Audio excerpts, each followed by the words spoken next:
Okay, guys, so we are live. So for those listening at home, welcome to the Dungeon Musings YouTube channel. My name is Kevin Madison, and I actually won't be your Dungeon Master this evening. Tonight, I'm going to be your, I think it's your storyteller or your game master. Hey! And the stream is actually working. My apologies for having a split attention. Today, YouTube decided to push through the final changes for how you can set up streaming. So this was a bit of a last-minute kludge together. But tonight, we are going to be trying out something new that I've talked about on the podcast before, and I've talked about in the Discord quite a bit, and on Twitter. That is Fria Ligan, or Fria Lig's Vaesen, Nordic, what is it called? Nordic Horror Role-Playing.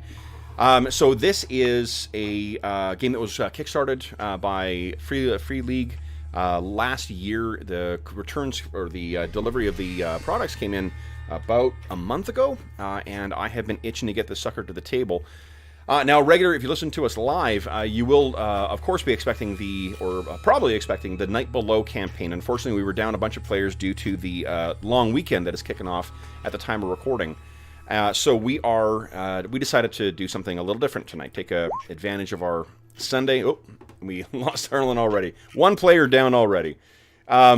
What we're going to do is we're going to talk about, well, first I'll introduce the players for tonight, and then we'll talk about the game, and then we'll talk about what we're going to do. So while Arlen is answering, I think, his door, first up is Jeffrey. Hey everybody, I'm Jeff, and tonight I'm going to be making a new character for a one-shot adventure. Nice. And also is the man himself, Jason Hobbs. Hey everybody, I am Jason Hobbs, and that's all I know. So, we were talking before we went live that about the game and the rules mechanics that drive the game. Vaesen is based on I think they call it the Year Zero engine, Year Zero engine, which is based on something that was originally published with the Mutant Year Zero game, and then was also put in, was it Fallen Lands, and in the new Alien game, and in Tales from the Loop. And I think that's all of them. And then Vaesen has come out now as well. Hey, look who's back. Hey, sorry. I made a note to myself to get rid of all the shit that was on my table behind me, and then I forgot to do it. And it would annoy me if it was in the video. So. No problem. So our tidy final gamer here is, of course, Arlen. Hi, I'm Arlen. I don't know who I'm going to be playing because this is a new special thing. But I'm here, so I'm ready to play something weird and mysterious, and maybe a little dealing with some nefarious occultism and things like that. Yeah. So I was talking before you jumped on, Arlen, about the game mechanics that drives the game as well too. And one of the neat things about the Year Zero engine is it reminds me a lot of, not in the way it plays out, but in the way it's used between the different games, of the 2D20 system that Modiphius uses, where they tweak each one of the games, they tweak things just a bit so that it works differently for each of the different games. The game mechanic at its core is rolling D20 or D6s, but there are other games like they just successfully kickstarted the Twilight 2000 version of it too. Twilight 2000 and Mutant Year Zero use not Mutant Year Zero, Fallen Lands use other dice as well in addition to the D6s, but Tales from the Loop, Mutant Year Zero, and this thing only use D6s. Aliens only uses D6s as well, but it has two different kinds of proprietary dice it uses, and Mutant Year Zero has 3 different kinds of proprietary dice. For this one, the only thing you guys need to worry about is the regular the old D6s. When you are making your rolls, it's a dice pool game, so you're adding attributes plus skills to make a roll. You're trying to get a number of 6s. Every 6 you roll counts as a success, and normally you'll only need 1 in order to get that. And we'll talk more about the other kind of things you can do, because there is a narrative metacurrency in this as well. So the game itself is, the reason I found it really interesting is because there's 2 things that make this different from other horror games. For one, it's set in 19th century Scandinavia. So the map that comes, there's a copy of the map in the book, but it's a little hard to read. But there's a map that comes with this screen, that is of the mythic North. Ooh. And it's pretty cool. Now, I want you guys to quickly memorize this because we will be having some pretty important... The countries are Norway, Sweden, Denmark, Finland, and I think that's it that come up. I can't remember if Iceland comes up at all. I don't think so. But the neat thing is, so that's one thing, is because a lot of Victorian era or like 19th century era games are often set in London, right? Or they're set in the Old West. And it's kind of cool that they chose their own backyard for it. That's nothing new for their games. A lot of their games are set in Sweden. But that was one thing that I thought was neat. It's a different take on it. The other thing I thought was neat is that while it is a horror game, and the Vaesen are kind of the, like, you know, the horrific, not the horrific, but like the inhuman monsters that are in here, it's not assumed that they're evil. Every single one of the monsters has a sort of story behind it. And it's interesting that it came out that way because the game is actually based on a book that came out first. And the book, Vaesen, was just a illustrated guide with some beautiful artwork in it. I'm not going to attempt the author or the artist's name because Scandinavian names are not my forte. But it's got just incredible art that's also replicated in the role-playing game. But the book is written as if it's like a travel log or like a travel guide to the kind of mysterious things you'd find there. So those are the two things that I thought really made the game stand out. The mechanics are going to be interesting to see because I don't have any familiarity with it, and from talking to you guys before we went live, it sounds like, Hobbs, you played one time and it wasn't the best experience, but that may have been attributed to sort of the rest of the audience that you were playing with. Is that right? Bunch of grognards, yeah. Yeah. Where's my AC? So so what you guys are playing is the game refers to the characters that you're going to be playing as Thursday's child, and what they are is when you are exposed to the Vaesen, most people can't see them. They just don't. They'll their minds will play tricks on them, or they just don't have the connection or whatever. It just means that they can't. They don't see what's really happening kind of beneath the skein of the world. Your characters have each gone through some kind of traumatic event that has opened their eyes to that, and we'll talk about what that is as we go through Make Your Character. So the characters are where we're going to be starting off here. The default setup for the campaign, if you were to play this on a long-term basis, is that y'all get kind of roped into this organization that then kind of you go out on quests. And as you're doing that, you have a shared resource that is your kind of your home base. A lot of the Fria Ligan games have that kind of like two assets where you have each individually a character, and you have a shared asset, which is your home base or whatever, your town in Mutant Year Zero or whatever they call it, community. So we're not going to worry about that for tonight. We're going to assume that you guys have not met each other. You're going to be strangers on a train if we have enough time to get to that. I expect we will, because character creation really doesn't take that much time in this either. So, with a big, long introduction of what that is, that's what we're going to do tonight for those listening at home. We're going to jump in, and we are going to talk about or create some characters, and then hopefully play a little bit of Vaesen. So, I'm looking on page 15, guys, and I think this is one of the things that I think does a really good job of setting some guideposts for how this game differs from other horror investigative type games. So there's 6 principles that they set down as being guiding lights for this particular game. Number 1, Vaesen are neither good nor evil. The creatures encountered by the player characters have their own daily lives, their own dreams and plans. Some are cooperating with human locals, others are mischievous or downright murderous. Whatever the case, they always have a motive for their actions. And that plays into how you defeat these things. It is not like... it's not like Call of Cthulhu where you just have to run and hope you survive the thing.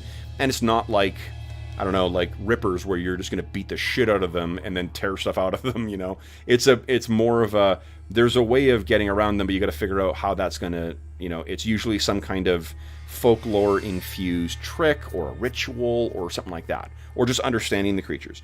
Number 2, nature is dark and dangerous. Player characters have their homes and headquarters in the city. That's where they feel the most safe. But nature represents the unknown, the other, the different. And anything can happen in the dark woods and lonely mountains. No one will find you if you go missing. Number 3, Scandinavia is changing. The old Scandinavia is being swept away by industrialization, and signs of this often violent shift are everywhere. Abandoned farms, paupers roaming the streets, and confused Vaesen seeking their place in the new world of factories and steam engines.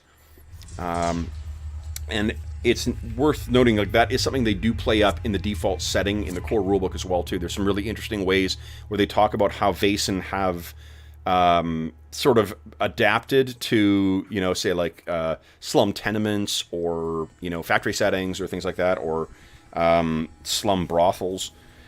Number 4, knowledge and cunning are the keys to success. The mysteries of Vaesen can rarely be solved with violence. Instead, you must use your abilities to study clues, contextualize the information you discover, and convince humans and Vaesen to share their secrets. I think that's a really clever thing, because often there's not enough emphasis in some of these investigative games to make it clear to players, look, you have to go out and find clues in order to solve this stuff. You know, investigative games are very different in the way that you play through the story than, say, a fantasy game. Number 5, the journey is part of the goal. The mysteries are not merely problems to be solved or overcome. Their whole point is to pull the players and their player characters into the story that emerges during the course of play. Another important focus is each player character's journey, from naive and untrained youngster to seasoned and experienced and likely scarred veteran. And then the final thing, number 6, you will not survive without each other. The player characters will face creatures the mere sight of which can drive a person mad, and beasts that can kill a man with a single blow. The only way to survive is to stick together. The player characters' relationship with each other and with important NPCs are crucial, both to the story and for healing injuries that are sustained during the game.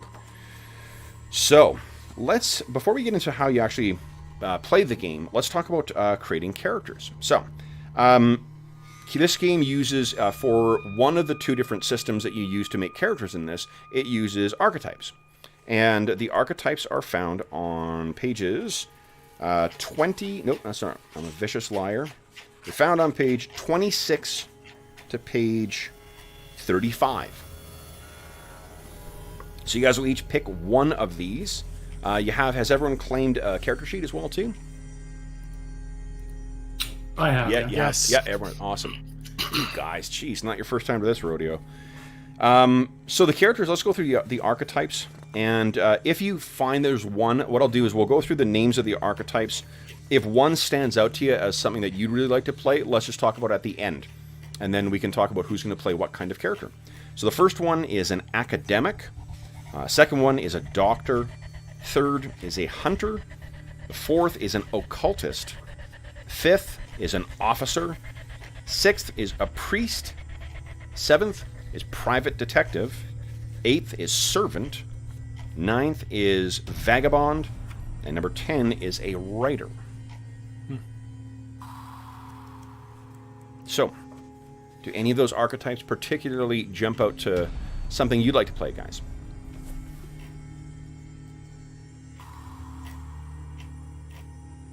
I'm okay with any of them. Are there any certain ones that they think you should at least have? You know, like... Nope. Doesn't matter? Doesn't matter. Whatever you guys want to play, you guys, we can make the campaign work that way. Or the game. I'll be an old academic. An academic, okay. Just so Arlen can't. Okay. All right, so Hobbs is going to be playing our academic. What about Jeff and Arlen? What are you guys thinking? Is anyone else going to jump out at you?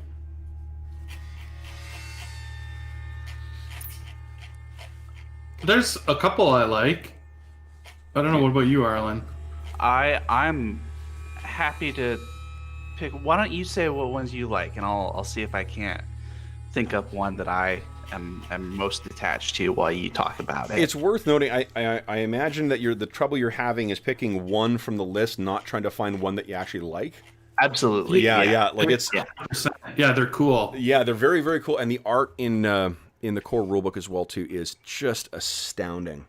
Like really, it has kind of a a slightly more cartoony and less shadowy Mike Mignola kind of quality to it, the guy who created Hellboy. I just love the art in here. So what about you, Jeff? Sorry, I'll stop talking. I will choose to be a servant. A servant, love it. Okay, Arlen, what are you thinking? All right, I'm gonna be a young writer. Nice. So a writer, an academic, and a servant. So I guess obviously the natural well. I'll be middle-aged so we can have one of each. Oh, nice. Yeah, so that's the next thing. We first choice is what your archetype is, and then you choose an age. And what your age gives you is how many attribute points and how many skill points you've got. So it's great that we've got a young, old, and middle-aged. So next thing you do, guys, is you distribute your attribute points, and your attributes are found. Let's open up a character sheet and see what this looks like. So how old are those ranges for the young? I didn't see that. Young is 17 to 25, middle-aged 26 to 50, and old is 51 or older. Okay. Okay. I'm a young old man, 52. Nice. I'll be 34. Okay. I'm just going to open up a character sheet here to see what we're looking at. Nice. Okay. So you fill out your archetype, which I imagine you guys have done.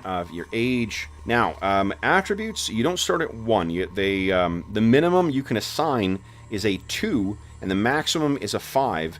But each of you has a main attribute from your archetype.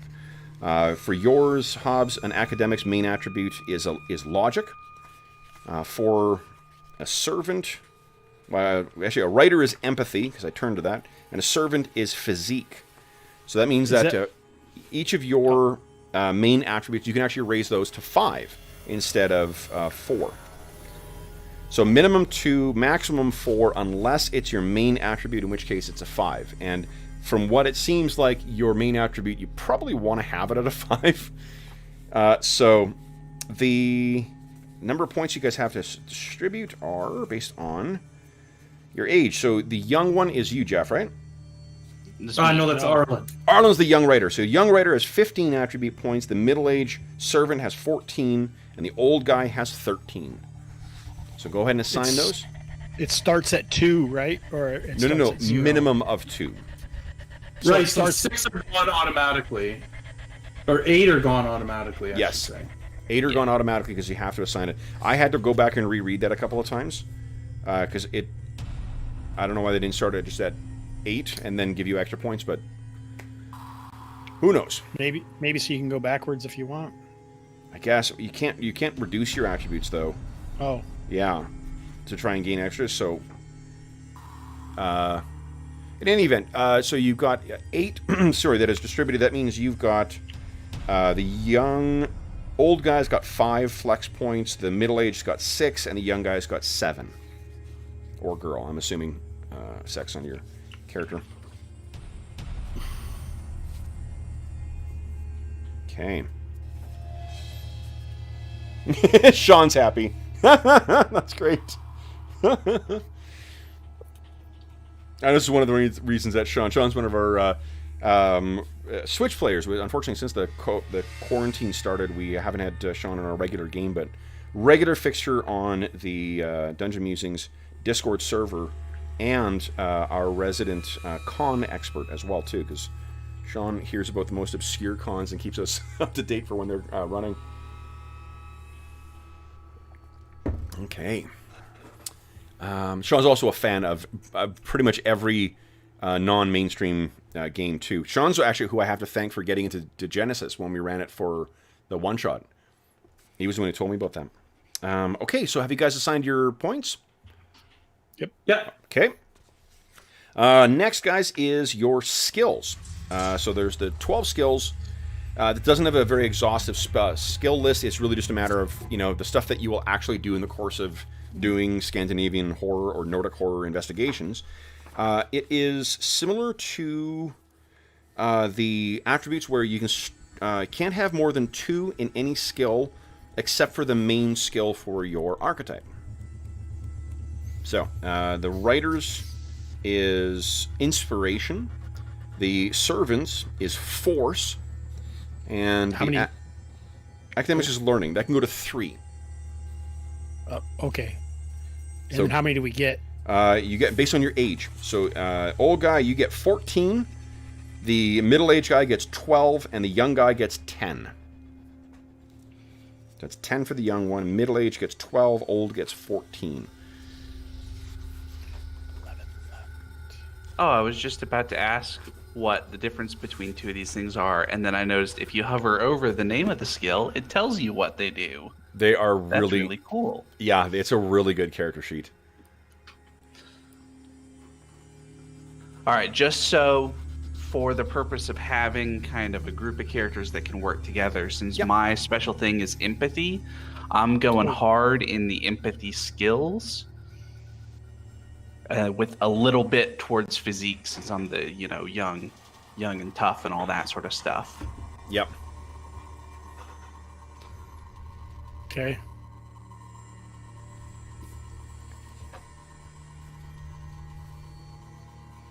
I will go hard, and I mean you can only go up to 2, right?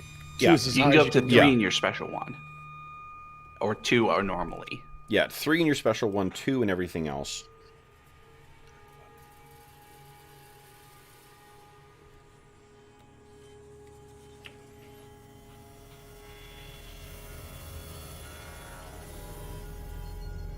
All right. Yeah, just flipping through this book makes me happy. Jeez. All right. Oh, and this is something I like an awful lot. Hold on, we fucked one thing up. We need to pick a name for your characters right now. That's something you do in Traveler at the outset of character creation, and I love that because it feels like you are meeting that character. So if you go to each of your archetype pages, Hobbs, yours is on page 26. Arlen, yours is on page 35. And Jeff, you're on 33. There's sample names up there for sample first name, sample last name. Why don't we just grab those for I today? just used a Swedish name generator that I found, Oh, that'll work too. but I'm happy to pick from the list. They don't really look Swedish. The Well, they're probably like Albert, Latinized or Astrid, Aelin, Isaac, Louis, Praskovia. Yeah, I think they're Latinized versions. You're right. I picked the name Artemis. Can I take Artemis Brug? Sure. How would you say? Artemis Brook. I have absolutely no idea. Sorry. If we have any folks who speak Scandinavian languages in chat, please feel free to weigh in with what the actual pronunciation should be. All right. So Soren Rask, Tormod Veld, and Astrid. Nice. What's your last name, Astrid? Oh, Astrid Brug. It's Artemis. Artemis. Oh, this is what helps is if you change your name like what the other guys did. Oh, I did. I just probably didn't save it yet. I did change it. Oh, I've heard the display. Yeah, I got you. Oh, Yeah. down here. Yeah. Ah, Yes, I am a simple creature. easy. Okay, so then next thing up, guys, is your character's motivation. And motivation explains why you're willing to risk your own life to track down and fight Vaesen. This can be at the start of this, the adventures or the session tonight. I'm picturing that you guys don't necessarily know each other. Something's going to happen that will bring you guys together. But so you can choose if you've had, if you've made a decision, if your character's made a decision to be doing something with these Vaesen that they're now seeing. Then that could be the motivation there, or you can have it as once they're together and realize that there's this organization that fights the Vaesen or like addresses or deals with the Vaesen, then it could be the thing they grow into over the course of their first adventure. So either is fine by me.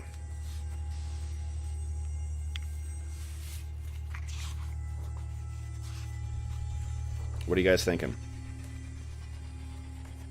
For your characters. Artemis saw his uncle when he was quite young killed by Vaesen. So if you go to the Oh wait, this is motivation. let's Proving just my try. critics wrong. Sorry. Let's back up. If you go to the archetypes, just select one of those and flesh out from there. I did. Proving my critics wrong. That's what I meant to say. Okay, cool. I just went on to trauma. Sorry, I said my trauma. Okay. Because I had just written that. So what was your motivation? Proving my critics wrong. Okay. What about the servant? What's his... Curiosity. Interesting. And for Tormod? Well, the coolest one on the list is revenge. So I'm going to write the shit out of you. That's going to be great. Then, next up is your trauma. So the trauma is in this game is the event that gave you the sight with a capital S. It could be an incident from your childhood or something more recent, but usually it has some connection to the supernatural. A trauma can be physical or mental. Perhaps something you witnessed perhaps you witnessed something terrible, or were involved in an accident. So Hobbs, it sounds like you've already got yours selected. What was the trauma for you? Watched my uncle killed by Vaesen. Whoa, God. As a No. young kid, so I've had a whole lifetime of trying to figure it out and write papers and, be called crazy by my critics. Has Artemis been aware of the Vaesen that whole time then? Like all those years that he's been or she? Is it he or she? Artemis is a male. Male, okay. So he's been investigating this for that long. Has he been involved in any sort of attempted interventions with him over all that time, or? No, maybe they haven't. So the Vaesen is that like the good guys, or those are the people who are seek him out. Those are like the fairy or the fae, right? No. So the Vaesen is just the word for any kind of supernatural stuff. Okay, it runs the gamut of brownies or like the Scandinavian equivalent of brownies to like the knockers. What are they called? The puka, the horses that will drown people, to lindworms, to giant dragons, to mermaids, to mares. Like, it's anything that's part of the sort of supernatural folklorish world. Ghosts, revenants, all that kind of shit. So he hasn't, but he's been trying to and been writing stuff and researching, but for whatever reason, it just hasn't worked out yet. Okay. So then something has happened recently that has changed. Oh. And okay. Yeah, so that, because where your characters are starting off as Thursday childs, or children, Okay. where you're going to have that sight. So what about Soren or Tormod? What is your trauma? Soren served a household that was plagued by a changeling. Oh, I take it no longer serving that household. No. Did he take the blame for that? Well, there's something in his dark secret that changed the situation. Okay, I'm looking forward to hearing that. Awesome. And Tormod, what was your trauma?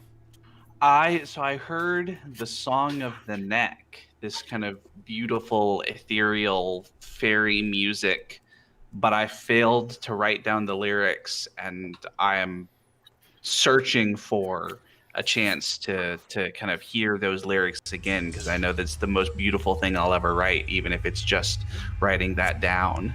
So the revenge seems something unconnected to that then. So what would Revenge is not really connected to that. The revenge is sort of a almost more broad into spitefulness, because it ties into my dark secret also. Interesting. Okay, great. So then you guys are all, it sounds like, primed to tell us about the next step in your character creation, which is your dark secrets. Who wants to start with that? Oh, so we're not going to hide them from the other players? Oh, does it say you're supposed to? Let's see here. I just said you could, but I mean, I guess If we're you just guys doing a want, one-shot, yeah. so it doesn't really matter. Yeah, no, you know what? Your choice, guys. What do you want? Do you want to hear what everyone's dark secret is, or do you want to whisper it to me just so I know? What do you guys think? I mean, it's just a one-shot, right? So I think you guys will find out about my dark secret, so I'm happy to say it. Because I'm not going to be... It's not quite as... It's secret that I am wanted for revolutionary ideas. It's not a secret that I have these revolutionary ideas. Okay. So one neat thing I'll point out too on so when they're in the description of dark secret, it says, should your dark secret be resolved, or if you're getting bored with it, just replace it with something else. I Nice. love that. Like that's a clever, and like Hobbs, you'll what it makes me think of is like when you pick an enemy or some other thing in like Champions or something like that, and you're just like, I kind of don't like this character anymore. You know, it's cool that it explicitly says, look, just fucking change it. Yeah. If it's boring, nice. Flush it and just go on to something new. So you're part of this revolutionary new thought, kind of like, or movement. Yeah, kind of the rise in, alongside industrialism is a rise in concern for the proletariat, for the working class of these nations in the north, and the way that they're being exploited by the various powerful people. And maybe I don't even know that I'm necessarily wanted for this. I just know that I'm kind of a voice for these people, and if bad men in the night come to steal me out of my rooms or something, well, I'm going to give them a fight to prevent them. I don't know how anti-revolutionary the government of Sweden it depends on the different country, actually. Different countries have different levels of like freedom. I don't remember offhand which one's which right now, but it does talk about it in the core rulebook, though. Okay. Well, so then, cool. Yeah. For now, what we'll assume is that your name is on a list, and like to tie it back to the Vaesen as well too. If there are malevolent Vaesen that are preying on the small people, then there's no one who would notice, right? Like one or two factory workers going missing. It's not. There's always going to be more. And as with the rest of the world, it's the little people who suffer, and the big people can, they can just pay off people like us to deal with their Vaesen. Yeah. What about Soren and Artemis? You guys want to share your dark secrets, or you want to keep them? I'm of the mind that thinking like it's not. You guys are good enough role players that you're not going to play up on that, and it'll be kind of fun to both know and then observe the characters not being aware of the dark secrets of the others. So what I'm thinking is Artemis actually got hurt when his uncle was killed. Ooh. And that's why his physique isn't what it could be, even though he's 52. And so, like, as he gets older, his aches and pains are worse. And so now he's addicted to opium. Whoa. Okay. Laudanum usually, maybe, but... Yeah. Cool. What about Soren? Soren's dark secret is that he murdered someone. Oh, so I'm thinking that the changeling was sort of playing games in the house and sort of driving me crazy, and at one point I thought it had taken the form of my master, and I thought I put my hands on it, and instead I choked the life out of my master and instead of the changeling. That's awesome. Holy Christ. And so now I'm masterless. If you guys were sharing, your dark secrets in a cabin somewhere, Tormod's like, I'm kind of wanted by the police, and Artemis is like, yeah, I saw this weird thing, and it's making my bones ache. And Soren's like, I choked my master to death. I was just thinking about hiring you, too. Yeah. And he's got really powerful, like, arms and shoulders and chest. Like, he's a really physical guy, so it's like I don't even know that he was intending on killing the changeling. It was just he finally put his hands on it, and yeah. Jesus. What is... Oh my gosh. Oh, because you got a new camera today. Yeah, I got some crazy stuff on my new camera now. Okay. So then, guys, you have... Let's see here. Distribute your skills. Oh, and resources. So there is one other thing that I should have told you about. Does the character sheet assign anything to resources? Any points? It gives a range. Okay, so resources. I think you assign your skill points towards resources as well. Oh. Yeah. So you're gonna need to shift that just a scooch. Oh, sorry, no, hold on. You start with the lowest value of your archetype, and then you can raise that with skill points if you want. So no, you don't need to unspend. I see. So okay. Yeah, so if it, like, for the academic, it's a range of 4 to 6. That means you start at a 4, and you could dump skill points in there to bump it up if you choose to, but you don't have to. Okay, then, talents are tricks, traits, and abilities that can benefit you in different situations. So each of your archetypes has 3, I think. 1, 2, 3, 4. No, 3. 3, sir. 3 talents, which you can find on page... starting on page 50, 50.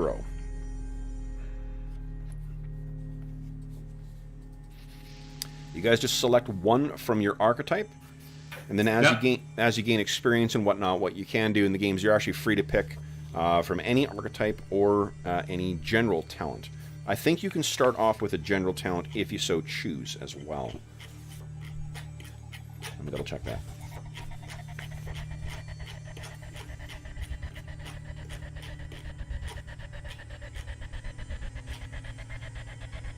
Yeah. Okay. Let's adjust my hair again. All right. I will only get to pick one from the 3. Yes. All right. Then I'm going to go with automatic writing. I can channel the spirits and just... Wait. I might be wrong here. Oh, okay. Yeah, hold on. Well, that is one of the writer's ones. That is one of the writer's ones. Yeah, it says choose a talent. Choose a talent. Yeah, so one out of the 3. Yeah. Yep. So I'm going to go with automatic writing, the writer's talent, which means I can channel the spirits and just sit and write and get vague clues and information from the game master. Love it. Love it. Okay. What about Soren and Artemis? Soren is tough as nails. He gains +2 to force when fighting unarmed. Nice. Possibly part of the reason he accidentally choked his master to death. Well, I mean, with all that practicing he had on killing bosses, then, you know. Yeah. That actually might put you in Tormod's good book, given his political leanings. Artemis is erudite. Erudite? Erudite, I'm waiting yeah. for erudite. All right, that's what I thought. You can Verisimilitude. Erudite.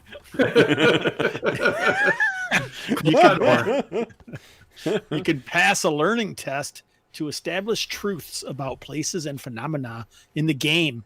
You may know that a certain location is renowned for its glassblowers, or that a gang of criminals operates in the area. The game master judges what is appropriate and what is reasonable for you to know. You should not be allowed to make up things about Vaesen. No, so that is an excellent opportunity to talk about truths. So truths is one of the neat things that you can do in the game. It's stuff that is it's part of the setting. It's part of the fiction. You know, you're able to write in something in the same way that you can edit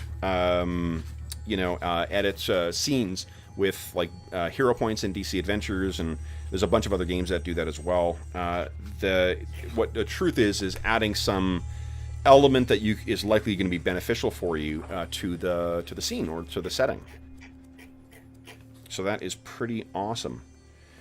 Do we have... hold on here. Let's see here. Next is...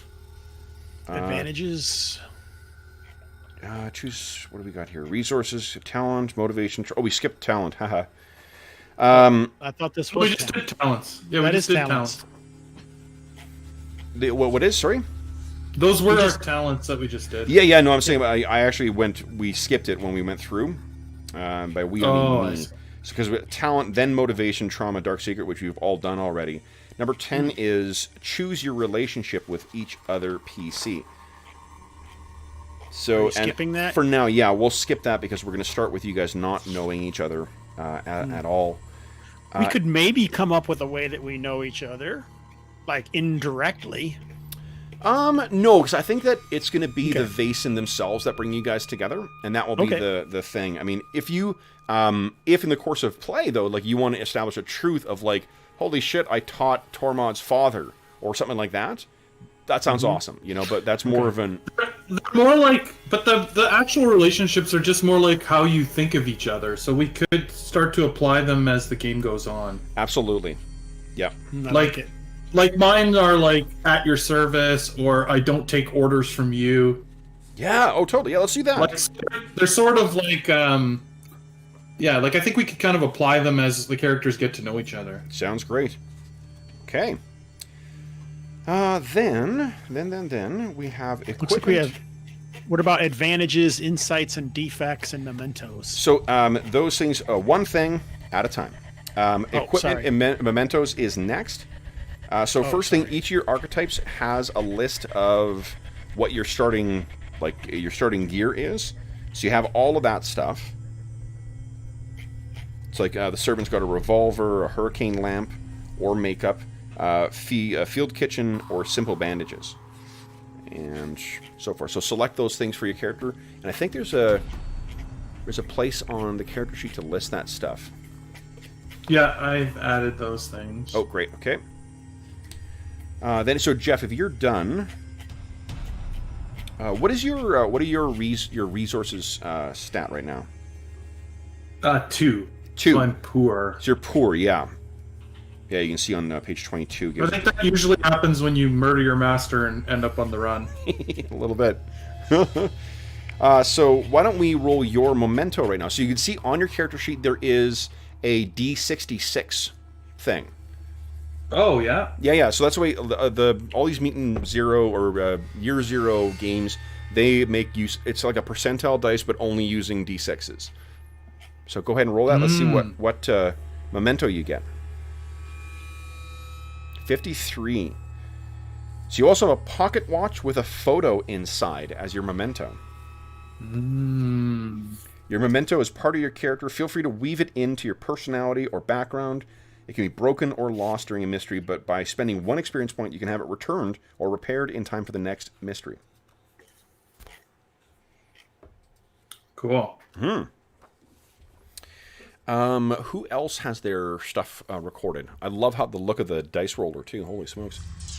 That's nice. I think I'm ready. Okay, go ahead. Let's see what your memento is. What am I supposed to roll? Just the D66? Yes, please. 56. Sheet music from a forgotten master. So why is that important to you? Why is that so?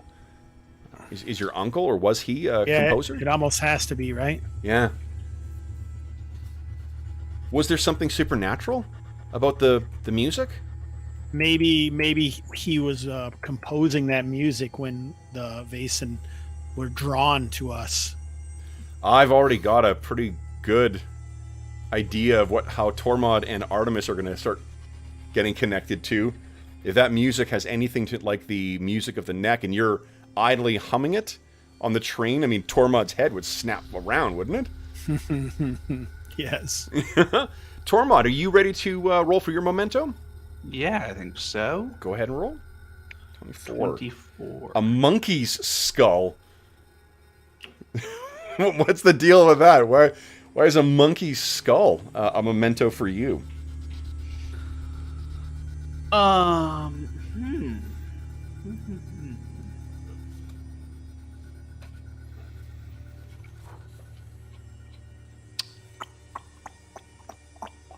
I think it was, so perhaps Tormod, part of his revolutionary inclinations and his desire to go off and be a writer living in squalor but penning great works and all that sort of stuff has to do with the fact that he didn't necessarily come from that sort of background.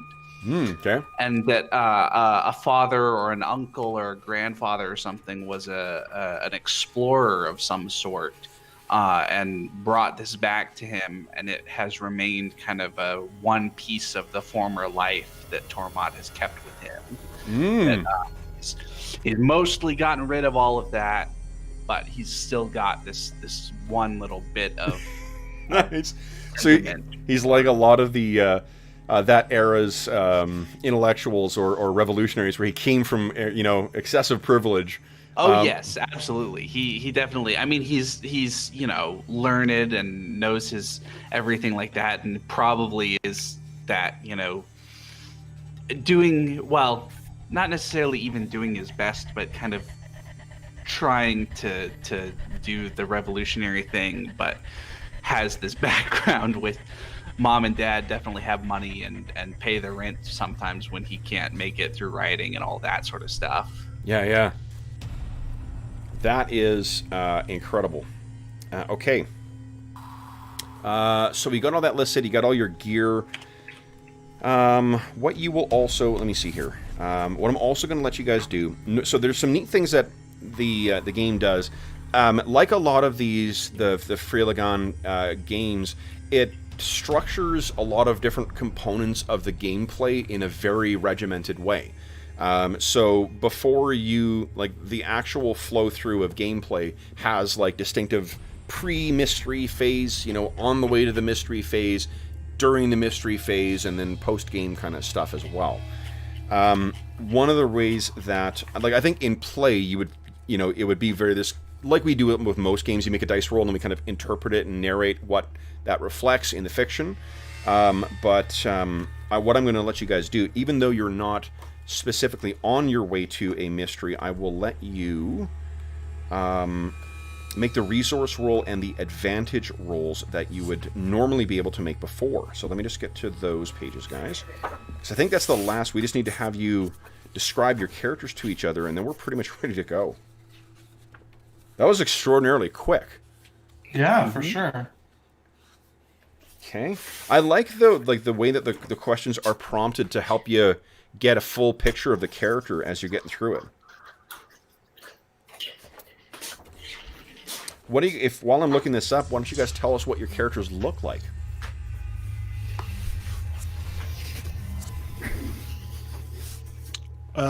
So I picture Artemis with salt and pepper graying hair, obviously some dark in some place, with kind of a sides that comb down and then just kind of flare out, with a mustache that's waxed with a very pointed goatee. Nice. How about the other guys? Withered, kind of, because he was injured, so he moves with a limp and has a cane. Yeah. Love it. Soren is a very well-dressed gentleman, got a big barrel chest, big shoulders and arms, and sort of a sharp face and a big mustache and a really coiffed hairdo. Nice. And what about Tormod? So Tormod, he's probably not as big as Soren, but you can tell he's you know, bigger than average. He clearly grew up eating well and all that sort of stuff. Has that sort of athletic physique. Has a remarkable mustache for a 24-year-old, because apparently those Victorians, all of them could grow just crazy mustaches. Yeah. Wears a sort of he's kind of not as well dressed as you would expect from the way he speaks. That he's kind of dressed more like a kind of lower class urban character with a hat and a you know, one of those more like the kind of trying to think of the name, not like a big top hat, but you know, kind of like a smaller and kind of bowler. Maybe Bowler hat. It's got the kind of like the. Yeah, kind of, and kind of you know, clothes that haven't been like pressed and all that sort of stuff. They're a little dirty and a little grimy, but of course when he speaks, that affectation becomes obvious for what it is, that he's, you know, grown up with a fair bit of privilege, and he is sort of putting on airs to fit in with the urban lower class. Nice. Does he let's see, is there a I know stealth is a skill. Let me see here. What's his manipulation like? Manipulation is real good, because he has 5 empathy and 2 manipulation. Okay, so I'm guessing, like, unless he really wants to be seen or someone's really perceptive, he kind of passes. Yeah, I think he's good enough at passing, and he knows kind of like the tricks about how the upper class think about the lower class, and is able to kind of play into that when people are paying attention. And you know, somebody who's really paying attention would be like, hey, wait a second, you're not like that. Or when he is in a state of like shock or discomfort or something like that, and isn't able to play his part correctly. Okay. Nice. Okay, so then, guys, so what we're going to do is, allow for preparation. So you are all on a train, and we don't really need to know where you're coming from necessarily, or where you're going necessarily, like the train itself. We just know that the three of you are on this thing, and it's chugging somewhere, across the wintry Scandinavian landscapes. I keep saying Scandinavian because I'm not picking a country. So we don't know which one. It's one. It doesn't really matter for the purpose of today. What I want you to think of is where you're going and what you're intending. Bless you again. What you're intending to do when you get there. And you don't need to pick necessarily a place. Like, it doesn't need to be like, I'm going to Copenhagen, or I'm going to whatever. It could be just like, I'm trying to get to the big city, or I'm returning home, or I'm on the run, or I'm whatever. Like, it's more of a general purpose of the trip is what I'm interested in. What do you guys think? Artemis is headed to a library or a journal, someone, maybe a newspaper, to talk to a journalist Okay. about something that happened in that area. Okay. Okay, so you're heading to somewhere for... That sounds great. What about Soren and Tormod? So Tormod, some of his friends have, or acquaintances perhaps he doesn't know them quite well enough to be friends, but they've got a printing press in the big city, and he's going to go write some revolutionary pamphlets for them while kind of living amongst the common people, because his goal is to write something kind of perfect and beautiful about the common people, but he makes his kind of day-to-day by like writing pamphlets and the equivalent of kind of trashy magazines and stuff like that. Okay. And what about Soren?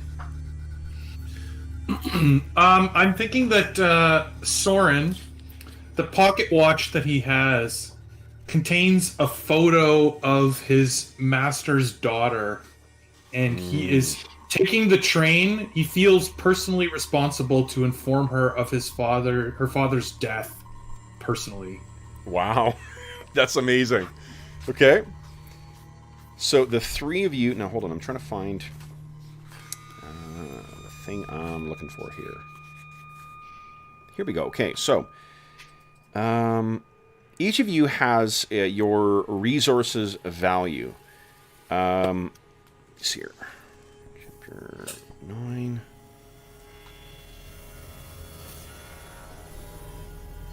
one thing I'll say about the book as well is that it's very easy to get through.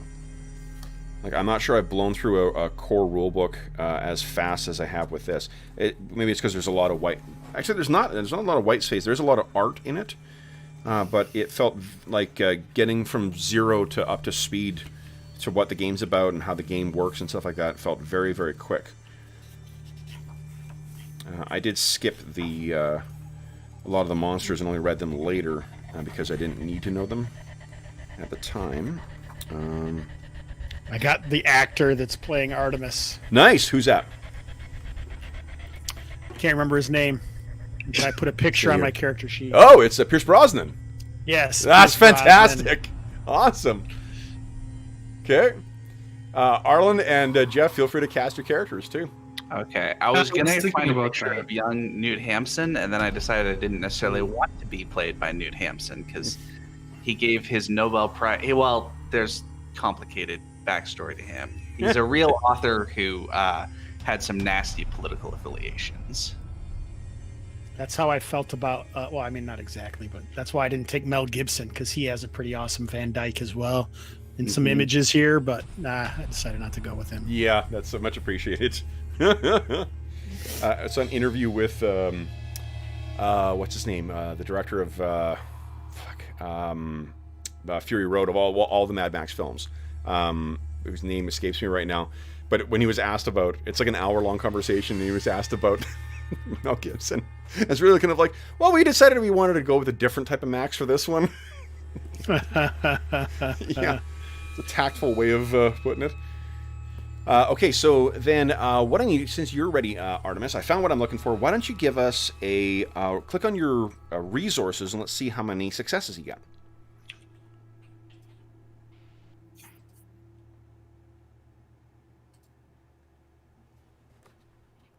Only one success. I have resources of 5. I would not, get, because successes only trigger on a 6. It's not. Oh, Yeah. Oh. So like it's that's not pretty good then. Yeah, the game isn't going to be something where you're rolling, tens of whatever successes. It's 1 is sufficient to succeed in almost in most tasks.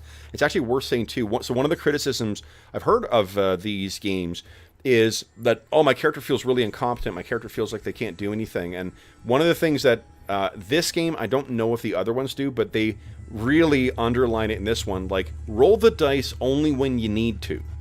Mm-hmm. If you need to roll the dice to determine the dramatic outcome of something, or if it's a preparatory phase or something like that, then roll the dice. Otherwise, assume if they're trained in it, they're going to succeed. It's the interesting things where interesting things come from failure. That's when you're supposed to roll the dice. And then you guys are hooped. That's actually not completely true. What happens if... when you roll the dice, you can get a second go at it. I think it's called pushing. Let me see here. It's skill tests. Yeah, pushing. So you make your roll. If you get no successes, you can push the roll. What you do is you roll again, but then you gain a condition. And you can see your conditions. Conditions is sort of the abstracted way of measuring damage or stress or whatever, like mental defects. It's the things that represent your character's progression towards being unable to interact with the world.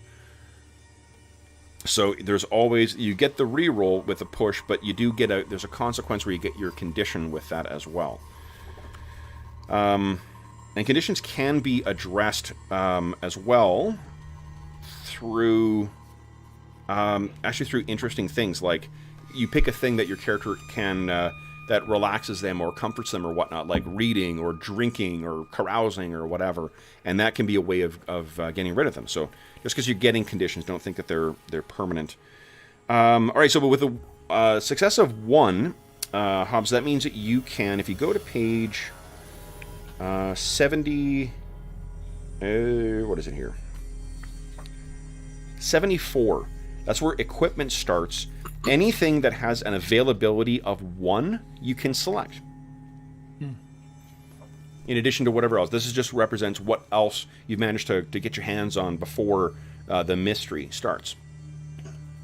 Soren and Tormod, are you guys... do you guys want to each give us a resources roll, please? Let's see if you snag anything else as well. So that's rolling the D1 D66 thing again? No. Click. You should be able to click directly on your resources. Oh, there. Okay. 1 as well. So, Jeff, you can do the same thing. Go to page 73, I think I said, and find something with an availability of 1. Is this only on the equipment list, or No. Any equipment, like equipment, gun, whatever you want. All right, but not services or establishment, because we don't know about that. No, this is something that you've like. You can purchase stuff in play as well. Okay. It's but you or if you've got a good enough resources, you just have it. I got a spear. Yeah. So that is going to be. Remember, it is a otherwise mundane thing. So you may have that wrapped up if you are taking a spear. I'm joking about the spear. Okay. You never know. That's true. Okay, let's see here.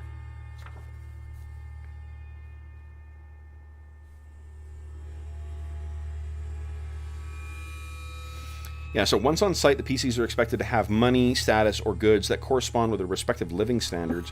When bartering with non-player characters who is reluctant to part with an item, you may make an opposed roll for manipulation and add a bonus based on your living standard. And then, well, that's interesting.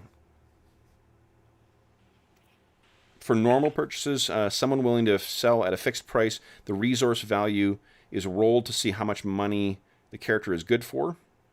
Rich individuals can automatically purchase equipment during an ongoing mystery by spending capital. Capital is your actual spendable cash. What? So the poor character has nothing, but the Artemis and Tormod, you both have 4, don't you, as your resources? I have a 5. You have 5. Hot Yeah. damn! So you have 3 capital. You're starting with as well. I only have 2 resources. Oh, so you're poor, and Soren, you're poor as well? Yeah, I'm poor. Okay, so Artemis, yeah, you've got 3 capital, which means you can spend that. And that's the same thing as if you're doing pre-spend. So you're walking around with a lot of money, yeah. So I can buy things if I choose to.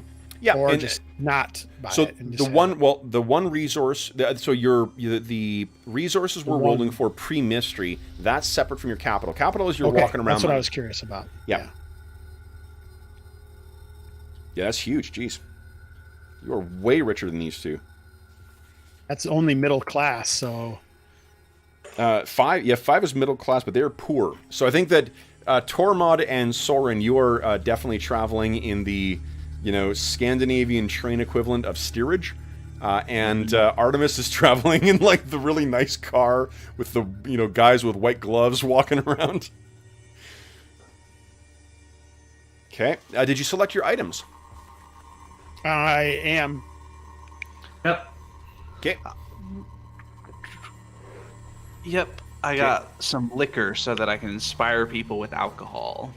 Nice. Good. What about the Soren? Would you take? I have a pet dog. A pet dog. That's terrific. And Artemis, what did you go with? Can we only take one thing or anything that has a 1? No. You take one thing that has a 1. Oh, I have opera glasses. Yeah, opera glasses. Okay, interesting. All right, so then, guys, I like the way they restrict it because it forces you guys. It forces you guys to work together if someone has something that someone else doesn't, and it also allows for the kind of moving spotlight of the different characters. So the last thing we will be getting is your advantage. So this is something that you pick up that is sort of like in the journey to the mystery. This is something you generated. What an advantage is kind of a one-time thing you can spend to get a +2 to a skill roll. And you must decide when you're using it before rolling the dice or when you're pushing the roll. And then you have to describe why you've got that. So the advantage might be a new acquaintance who will be available at the location for you to help you, a mysterious experience that gives you power, or you maintaining or training with weapons on the way to the location. So in the investigation that is coming up, take that. Critical hit. Or is it a critical miss? Where's advantage at? Sorry. Advantage is on the around the same area of insights and whatever the other thing is. Middle of the character sheets. No, I mean, where do we look at them in the book? Oh, there isn't. No, this is you being creative.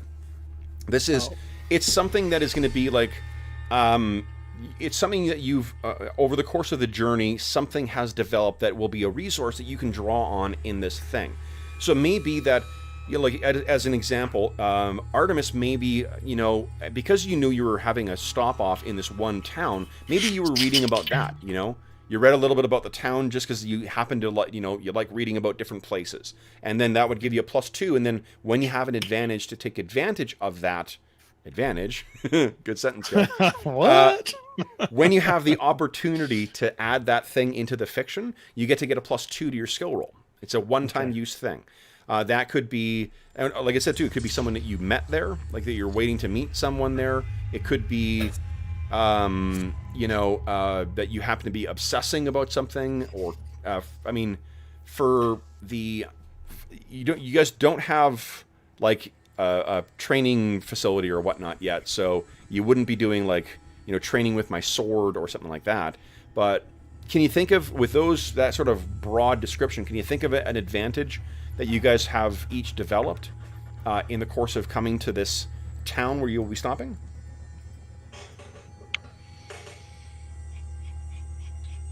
Nice. Oh, like it's okay. So like, don't think of something on the train. Think of something on at the town. Yes, something that you will then later be able to like.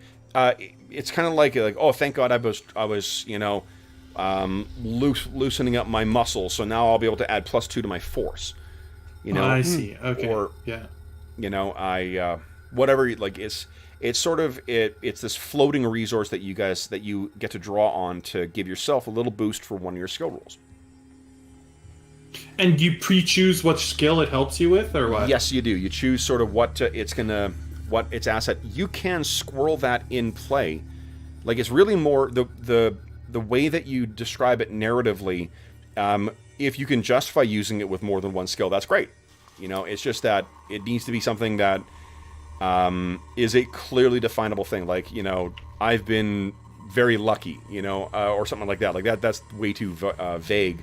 Whereas, I don't know, I've been very, very careful with where I'm watching, and I'm keeping an eye out everywhere. So I've got a great deal of wariness for every place I go into. Cool. Then that's the advantage that you prep for it. And when you cast that in, it would give you +2 to your roll before you make the roll or before you roll your pushed roll. Does that make sense, guys? Absolutely. Yeah. I think I have in mind. Okay. What's yours? Oh, I've been reading a medical treatise, so I get a +2 on any medicine checks. Okay, so you've been boning up on that. Okay. What about Soren? You got something in mind? Yeah. I could go one of two directions. I could either go that like this ride's actually been the first time that he's been able to relax and he's sort of refocused. Or it could be that he's completely on edge and worried about being arrested or, you know, someone coming for him. But either way, I was going to say it's sort of like a boost to his vigilance. Okay. Yeah. Like, so he's either, yeah. And maybe it's a combination of both, you know, like it is the first time he's been able to relax in a long time, but at the same time, it's like every time he falls asleep to have a nap, you know, he's like awakened with the fear of, you know. Yeah. Do they know? Or the does someone eyes. know? Does he see the eyes of his former master when he sleeps? Yeah. Exactly. Yeah. What about Tormod? All right, so I think my thing is that my friends in town, that own the printing press, they're a good sort, but they're a little rowdy sometimes, and that's going to tie into manipulation, because that could work for manipulating them to do what I want, or manipulating somebody else by leaning on them, like, hey, you know, I've got these buddies in town who, you know. So are these guys you're seeing that they're sort of like local revolutionaries who are just hanging on your every word? Basically, yeah. They're really excited for me to come write some pamphlets or whatever I'm going to write for them. Awesome. So where our scene opens then, guys, is on a Oh, do you want to quickly do our castings? Oh, yes. Do you have You them? have a picture for Hobbs, but you don't have a picture for... Oh, I don't. Hold on. Yeah. Hey, you got yours. Hey, both are up. Terrific. Yeah, I have a picture. It's not an actor. It's just a person that I found from a real Victorian picture. Nice. So. Okay. And I've gone with one of my favorite actors, even though he's not exactly perfect to the description I gave before, but Tom Hardy. Awesome. I think he makes a good Soren. Definitely. Yeah. Okay. Yeah. All right. So you guys are, you guys have been traveling for quite some time on the train. Obviously, we've got Tormod and we've got Soren traveling in the, what do you call it? Traveling up closer to the what do you call it? Closer to the back of the train, I suppose, where you're all crammed in and. There's people sitting next to you. There's people falling asleep on you as you're trying to sleep. I'm picturing that you two are sitting across from each other, so the audience can see what Tormod is up to and what Soren is up to, And as the train is chugging along, and these long rows of benches of people are all sort of crammed into this area. Someone walks by, and they're having to. It's almost like walking through a crowd of people to get through it. What would we see Tormod doing at this point? He's got, like a little journal or something that he's writing in every once in a while. He kind of closes it and sits and thinks for a minute, and then opens it up and writes down something else. And okay. Yeah. Okay. And what about Soren? What do we see Soren doing? I think you see Soren. He's got his legs out. His dog is sleeping under his legs, sort of by his feet. What kind of dog are you thinking? Something small. I don't really know a Scandinavian dog type that would be small.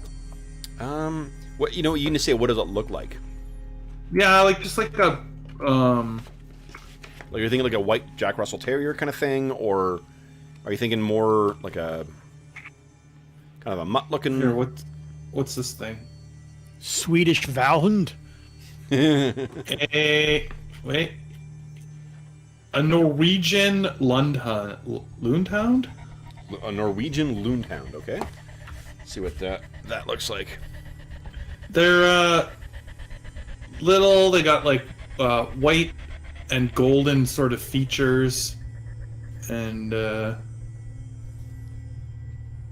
they're adorable. Yeah, they're very adorable. Yeah. That's great. So here we go for the folks listening at home. That is what a Norwegian Lundhound looks like. Yes. Awesome. What's the Lundhound's name? I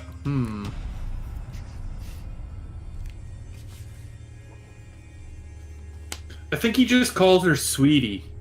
Sweetie, love it. Okay. Yeah. Okay. Why do they have 6 toes? I don't know. They provide more traction and grip when the dog is navigating the steeper, slippery rocks and peaks of his Norwegian homeland. Wow. Interesting. I can tell Handy also when they're burrowing into a narrow passage to find a puffin's nest. Ooh. Yeah, they're bird hunters. Oh, that's cool. Okay.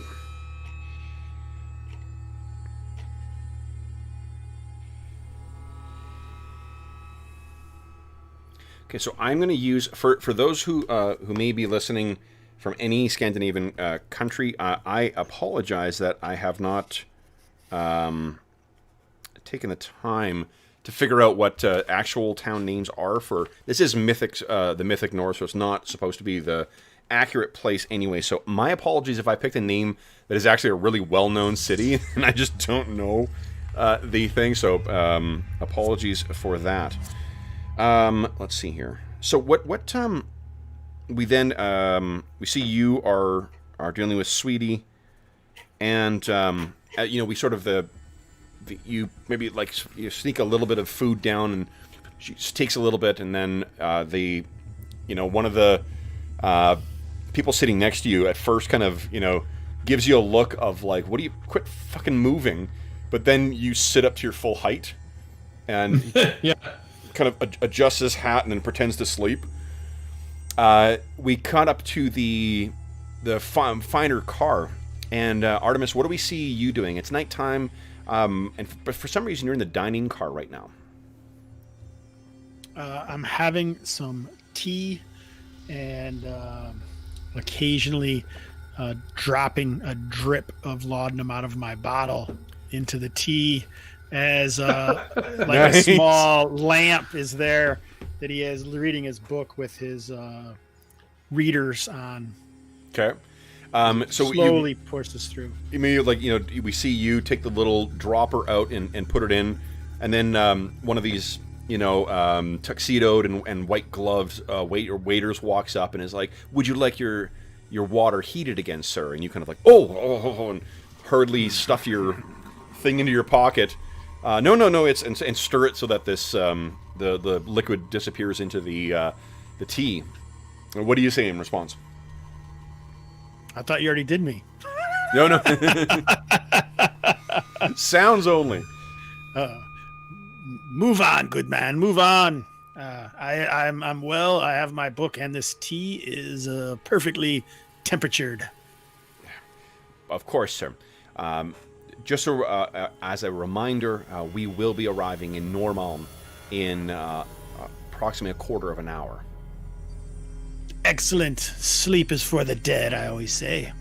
Yeah, we will just be stopping for a brief period. And then the train will, once people disembark, we will carry on. I encourage you to take advantage of the free air. And he kind of looks down at your jacket pocket. Perhaps it might benefit you. Snaps his book shut and he says, "On your way, sir. On your way." So he does carry on his way. So what you guys know, this is the case as well too. This is an opportunity for, especially those of you in the steerage or coach, to get a chance to stretch your legs, to give Sweetie a chance to relieve herself. And we'll cut to you guys arriving, and what we see is the train station itself. At first, looks like it is just it looks like it is a single bit of light adrift on a ocean of like blue-black snow. We can see then as it goes up a bit that there is a road that leads down to town, but for whatever reason the train station has been built a little further away from the town.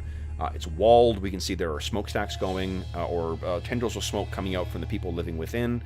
And we can see that Normalm is on the side of a lake as well. So there's this reflection, a second copy of the lights of the platform for where the Normalm station is set. There are people waiting there as well. And there is the door opens, to the conductor's kind of station.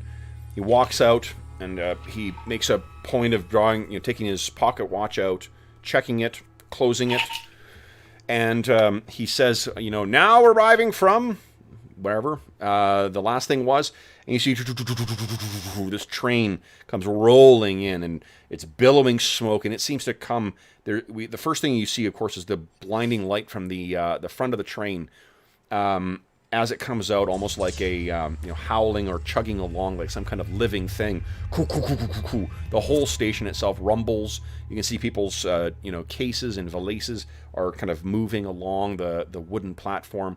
It's all painted a beautiful, like crisp white, and it seems to be pretty well maintained as well too. It's either well maintained or it's very, very new.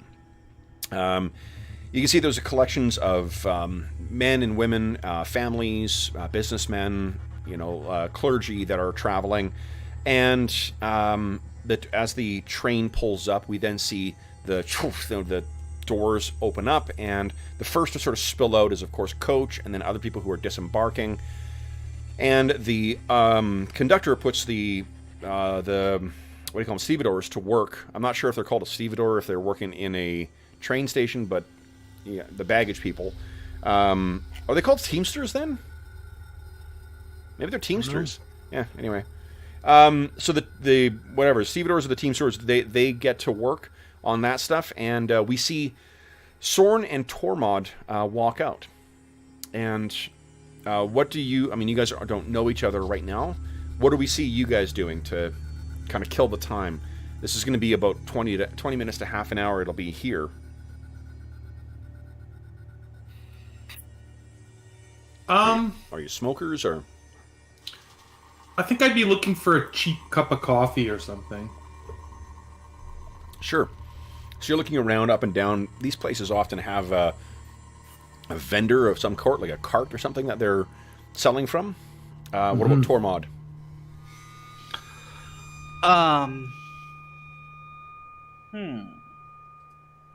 Yeah, Tormod's probably a smoker. He'd probably, although that may not be right. In this time, there may not be a whole lot of difference between being on the train and off the train in terms of smoking. Nope, definitely not, no. He probably just, puts out one and lights up another. And okay. Looking around, people watching a little bit. Now, for the upper class part of the cabin, there's definitely some people that are staying on board. They're sleeping in some cases, but Artemis steps out. Why is that? He does need some fresh air. He may have gotten a little too excited with his laudanum and thinks the cooling air might assist. So you kind of have a big step with one leg and then a tap as his other cane comes forward. Big step, tap, big step. Pulls off his big top hat, wipes his brow with his the white thing out of his, and he's just kind of looking around on the track. You can see maybe we see someone help him off the train, just walking by and just gives him a hand for a second. Sure, yeah. You can't help it. Keep your hands off me. My money is my own. So, and you can see, I think you can probably read your character. It sounds like came from upper, from money. So you seeing the reaction that Soren has to you, the mannerisms scream servant. Okay, well I didn't know because my guy is not very absolutely, nor would nice. You too. Yeah, he's not very nice, really. Yeah. Well, it's not. He's kind of out of it, so. He thinks you're trying to rob everyone. A little paranoid right now. Oh, but when you help him, Tormod, you look over from where you're smoking your cigarette and you see this bourgeois jackass screaming at some guy who was just trying to help him walk along. It's clear the guy's having difficulty walking with a combination of the cane and whatever intoxicant he may have consumed. Yep. Yeah. Oh, so then Artemis. Oh, sorry. No, go ahead. Go ahead. I was going to say, maybe when you sort of bark at me, then Sweetie barks at you, and I look at her and snap my fingers, and she heals, and then we walk away. Continue to look for our coffee. What a well-mannered hound, sir. Well, may I ask where you're headed? Are you returning to the train, or is this your final stop? I'm headed on up the track. And you? So, remember, Jeff, you're a servant. Right. Do you think you might? Oh, so I don't necessarily ask him where he's going. Yeah. No. What I mean is that you think of I don't know if you've ever seen Downton Abbey or the way Alfred talks. If you want to pepper it with some sirs or Yeah. Okay. Yeah. Headed on down the track, sir. I thought perhaps a drink or something from a local establishment might be good, and I would be willing to assist you. If you perchance would be interested. He waves his cane in the air like a conductor's wand. Absolutely, sir. All right, then lead on, lad. Lead on. What the conductor kind of says, 20 minutes until boarding. 20 minutes. I pull out my pocket watch and make sure I note the time. Okay. So this sounds pretty good. Now it's trying to figure out. You're looking back and forth, and the station doesn't seem to be all that big. And there doesn't seem, in addition to not being, having a place for a for a coffee, there doesn't appear to be anywhere for a drink either. But the town doesn't seem that far away. The question is, can you hire a coachman to get you there and back fast enough to enjoy at least a pint? So maybe the two of you are walking along and talking about this, and Artemis, you idly, and you can tell me if I got this wrong, but if you're in a good mood, and things are going, you might sort of, idly hum one or two bars from that your uncle's music or concerto or whatever. Okay, Tormod, what are you doing when you suddenly hear what sounds like the next music? So Tormod he's noticed the commotion a little bit because it's the most exciting thing going on. And was thinking of suggesting, because he's got his flask of liquor inside his jacket pocket, that he was thinking of offering to these gentlemen, partly as a way to just sort of mess with the upper class guy, because he could give it first to Soren, not knowing his name, but give it first to the servant and make him drink after. And then he hears this music, and we see the kind of cigarette that's in his fingers shakes and twitches, and he immediately tosses it on the ground and puts it out and starts walking up towards these guys. Okay. These two. So, Soren, let's see, which of you two has a higher, I think it's vigilance. Vigilance. I have a vigilance of 2. Of 2, and then what about your, let me see here. Logic? I think it's logic or precision. Yeah, it's logic. Oh, It's the on skill is already character key to sheet. something. Okay, yeah. Yeah, so precision and yeah. What's your... So it's 5 total for me. 5 total for you? Artemis, what is your total for precision and or sorry, logic? Precision or vigilance? Logic and vigilance. Oh, 6. 6. Okay, so Artemis, you're the one who sees this. There's someone coming directly towards you, and he looks a little agitated. Beware, lad! A vagabond approaches. I'll Prepare impose yourself. myself between Artemis and Tormod. Okay. So Tormad, this guy seems to clearly has fallen into the place that always the proletariat do without the assistance of the a revolutionary class. So what happens next? So Tormod will walk up to Soren and hold his hand down and say, "Excuse me, but I don't think we've had the pleasure yet." What? I believe I saw you on the train. Yeah, my name's Tormod. Can I... Yours? I'm Soren. I'll take his hand. Okay. Probably a good squeeze. Yep. Good firm handshake. Bit of a wince from Tormod, and he kind of opens and closes his fist for a second after. Says, I think you two might have overheard, looking for a drink? What kind of a drink would you offer us? Wow. Fika, perhaps. Allow me to, and he'll reach into his pocket and pull out, he's got a flask of something, and he'll hand it to Soren and say, see if that whets your thirst. I'll uncap it and I'll sniff it. Take a little sip. Mm-hmm. Is it something good, or what? Like, what would you be carrying? Something It's decent, or what do you think? decent, but not great. I'll look at Artemis and sort of judge, whether I think he's going to enjoy it.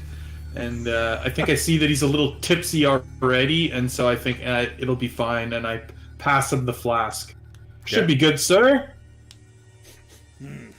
Low brow. And But, well, Cormac what kind the of heck? winces at the sir just a little bit. So, Not bad, boy. Yeah, lad, you try. okay. So you don't need to use up your resource there either, Tormod. You still have access to that for later. But you guys are having a drink, and a otter trio would be harder to picture standing in the middle of the night on this train station. When each of you hears, like, the crowd around you, even though it's late, there's people getting on and off the train. The train is making a hellacious noise as well too, and what you can see or what you hear is the sound of the train and the sound of the crowd kind of fall away, and there's just dead silence. And what you can hear is go under, go under. It's a voice of a child of some kind,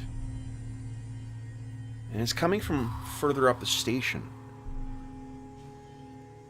Everything has right now this strange dreamy quality to it where you can't hear the sound. People are still going about their business, but it's baffled. So you really can't, you're able to hear with crystal clarity the sound of this voice from where, and I think you guys tell me when is it that you notice that all of you are responding to this? Because you would all first kind of go ahead. Artemis at first glances at the others to see if they can hear it too, for this isn't the first time that some otherworldly voices have been audible for Artemis Bruga. He taps his laudanum bottle and looks at the others to see what they're doing, to see if they have heard it as well, or if it is just him. But he does kind of have an ashen look to his features. Okay, what about the other guys?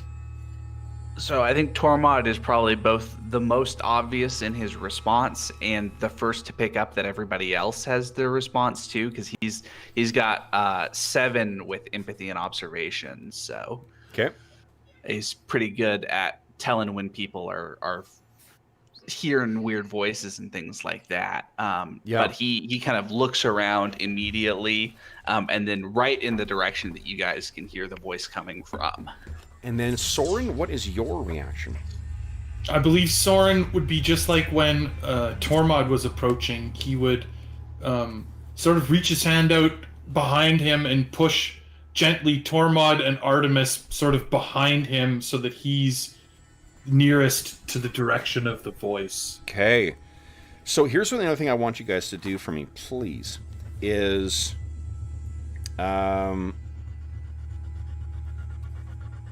This is, so we're going to roll for fear. And I think fear is another one of those things that's really interesting in this, because you get bonus dice for the number of extra characters that are present in a scene. So it very much plays up that, like, stay as a group.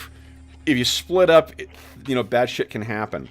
So what we I love that. Yeah, it's really cool. You're going to use either logic or empathy, your choice. And... none of you have mental conditions as of yet. So what I'm going to say is that this is a Fear 2 thing. So I need each of you to make a logic or empathy check, and you're going to get +2 because of the number of extra people that are with you that seem to know what's going on. So go ahead and make those rolls. Okay, so you click on whichever logic or empathy, and then the modifier +2. +2. And I need 2, and I want 2 successes because of Fear 2. Exactly, yeah. Okay. Ignore conditions. Oh no! Oh. 1 for Artemis and 1 for... I didn't see where I could add a 2. Did it prompt? The second thing bonus it says bonus dice. Yeah, so put 2 in there. Oh, it's 2 bonus dice? Oh, Yep. I'm sorry. Yeah. That's okay. Hobbs, just go ahead and roll 2 d6. Oh, sorry. I just rolled the whole thing with 2 again, and then I still Okay, so only got 1. So while let's see here. So Artemis got 2 successes total. So Artemis doesn't suffer anything. As much as you sort of reacted to this, you, in the same sense of keeping your body limp and sometimes can help you in a collision, you kept your mind limp. So it took the impact of the fear a little better. It looks like we got from Soren 1 success, which means you are terrified and you suffer a number of mental conditions equal to the fear value. Jesus. Yeah. So let's see here, the conditions are angry, frightened, hopeless, or broken. You choose. But for Tormod... Wait, so... Oh, okay, so I take 2 of them. No, you... I'm angry... Soren, you got what? 0. No, Soren got 1. Soren got 1. Yes, you're only picking 1 Soren. And now, here's where what you can do is you can push your roll if you choose to. You can roll the whole thing again, but you automatically mark a condition then, so, you maybe, if you're going to only get 1 success, you're sort of going to get 2 conditions anyway, because you have to mark a condition when you push your roll. So no, Tormod, yeah, I'll just keep the 1 for me. Now Tormod seems to have reacted the worst to this. What you need to do is select 2 conditions. So frightened seems the obvious one. And then I think angry. I'm kind of annoyed about the way that Artemis has been treating Soren, and the way that Soren is just kind of he's just, letting him do it and all that sort of stuff. And these goddamn Vaesen, they always show up when bad things happen, and that's always nasty, and it's just, getting worse and worse. Okay. Out here on this cold night, and and I had probably a little bit too much to drink, so I'm kind of an angry drunk on some level. And Okay. So what do we see? And Soren, what was your reaction? What was your condition you marked? Soren is absolutely angry, and he's immediately angry because he thinks this shit has followed me here. It's not only the his own act that he was trying to get away from. It was the what are they? Vaesen.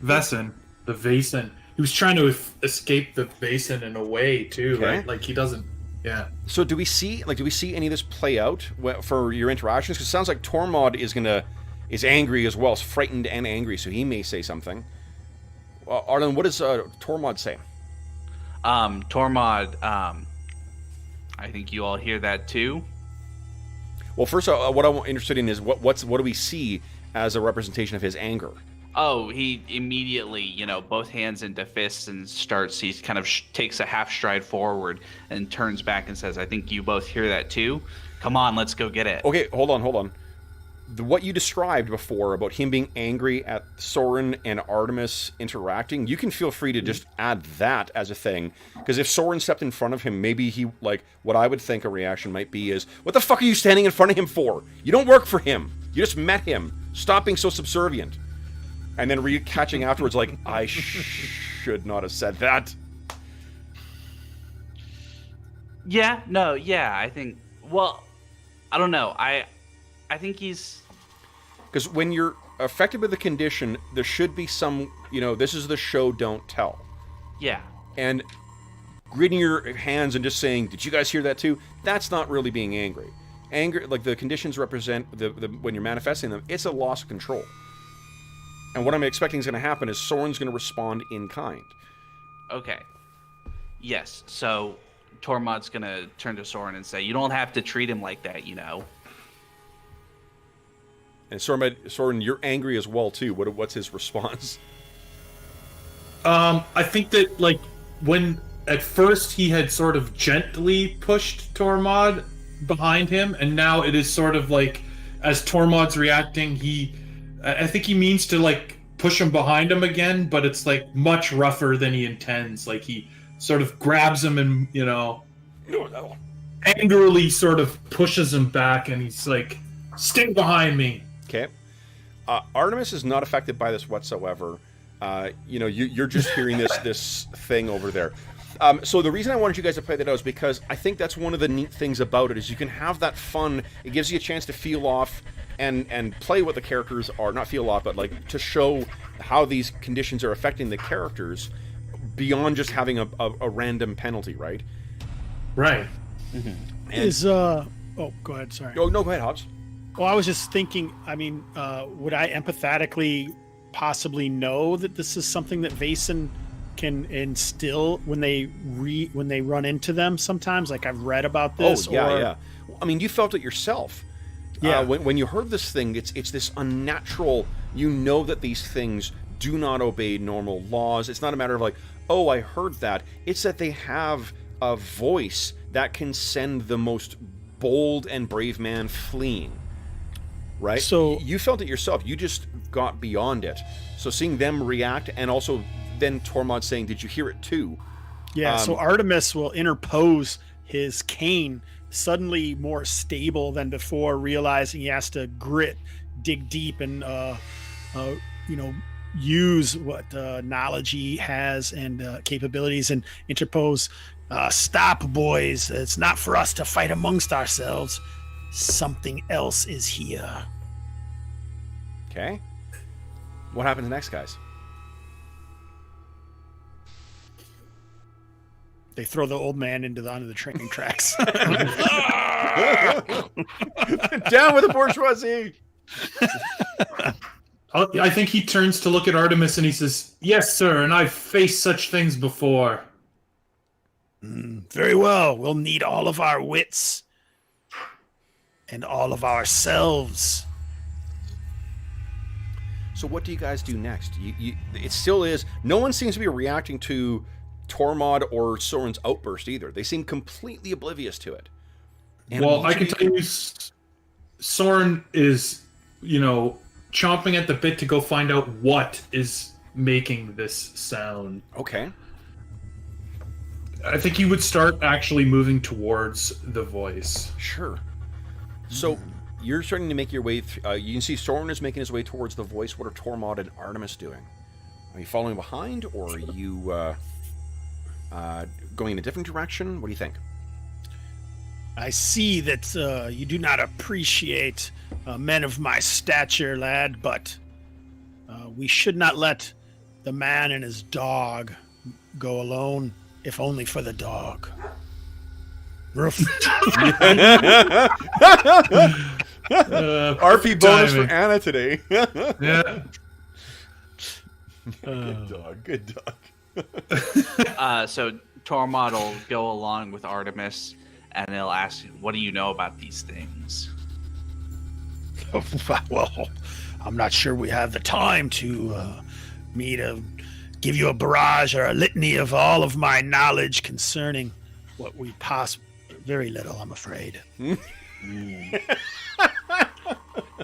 Nothing certain, that is, but I have read much. Okay. So what you can hear... Soren, you're the one who's taking the lead here, it sounds like. And you can hear that voice still. Go under. Go under. Leave them. Hide. And what is it you're looking for, Soren? Is there something you're... Because this voice seems to be coming from all around. Do you have any sense of what it is you're specifically looking for?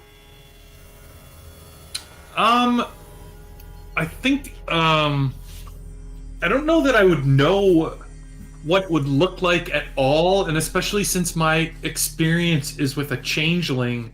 In fact, I might even believe that any of the passengers could be the one making the voice. So I don't, I don't even know that I'm looking for a creature or just, Okay. So I'm examining the faces of all the people I'm passing and just trying to use...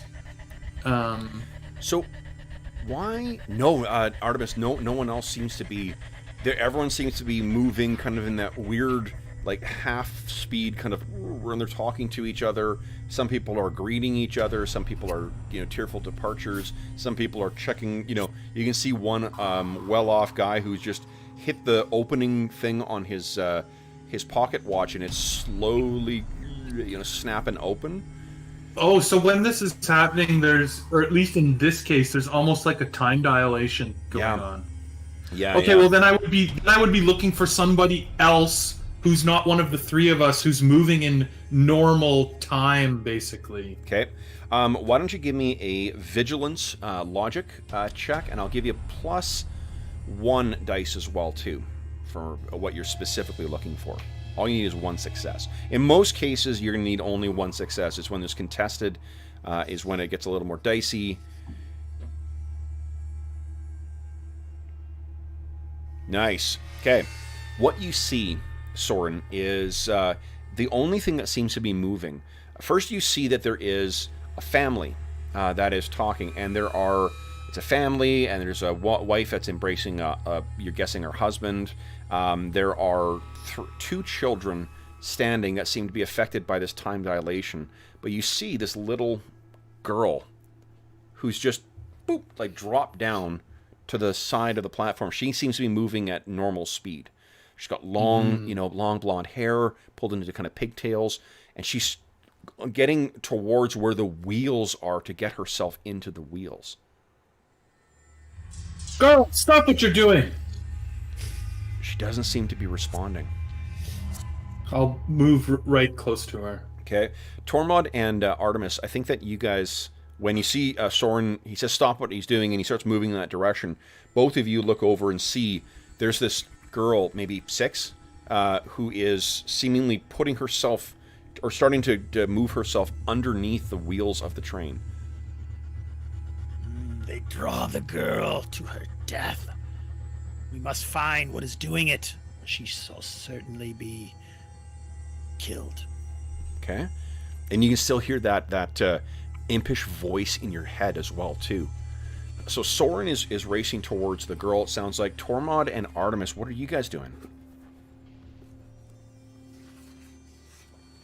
Do I know? Oh, go No, ahead. you go, Hobbs.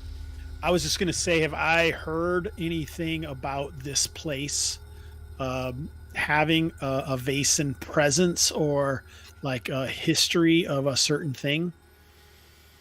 What I'll let you do is...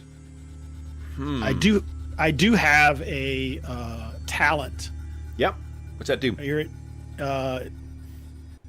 I can pass a learning test to establish truths about places and phenomena in the game. So it's... Okay. So why don't you... What you could do is establish that, go, of course, this is normal. You know, if you make your roll, that, of course, this is where that something has happened, and then I'll give you some information about it. Okay, so I should make a learning roll. Please, yeah.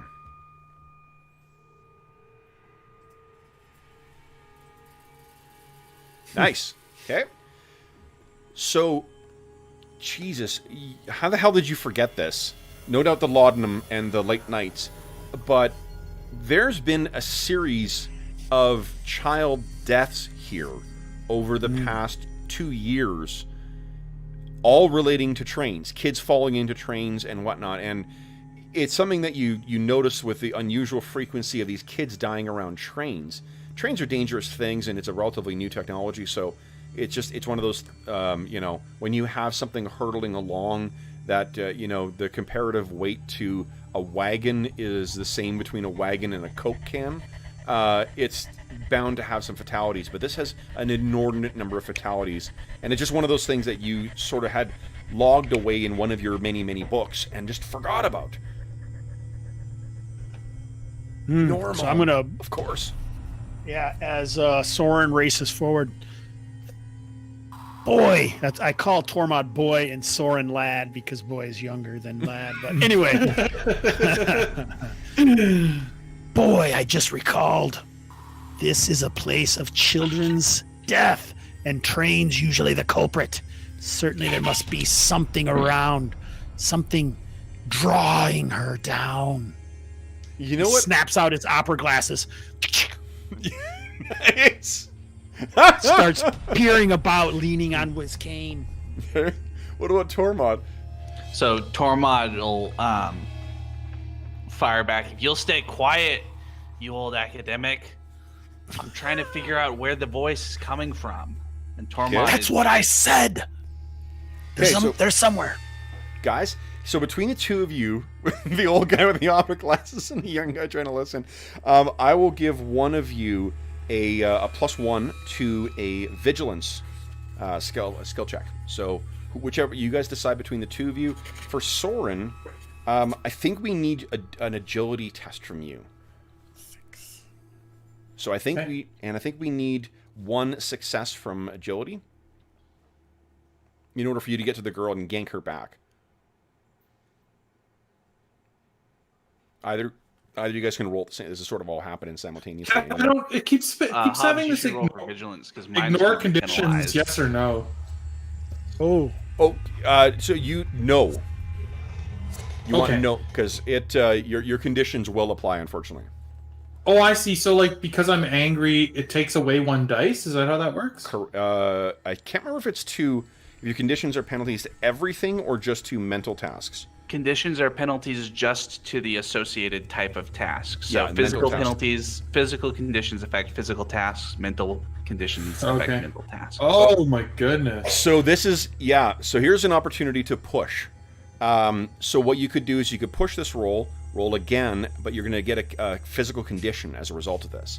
It could be you like jumping to the ground and banging your elbow or whatever you want to describe I'm it gonna as. say that I'm getting battered because he's like dive onto the rocks of the beside the tracks and is sort of bashing himself to reach for the girl before she gets under. So I click battered and then I roll again. Yeah, please. And that one, do not apply your condition on this one. You get to make your full. You get the condition after the roll. Oh, I see. Okay. Yeah, so do not apply conditions on this one. Right. Okay, come on. Come on. Oh! 4! Holy shit!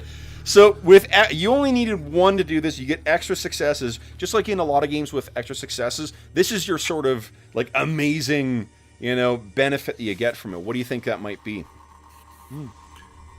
I think that as Soren dives down to pull the girl out, Sweetie also kind of dives in there and like grabs her shoe and is helping pull the girl out from under the train. Yeah.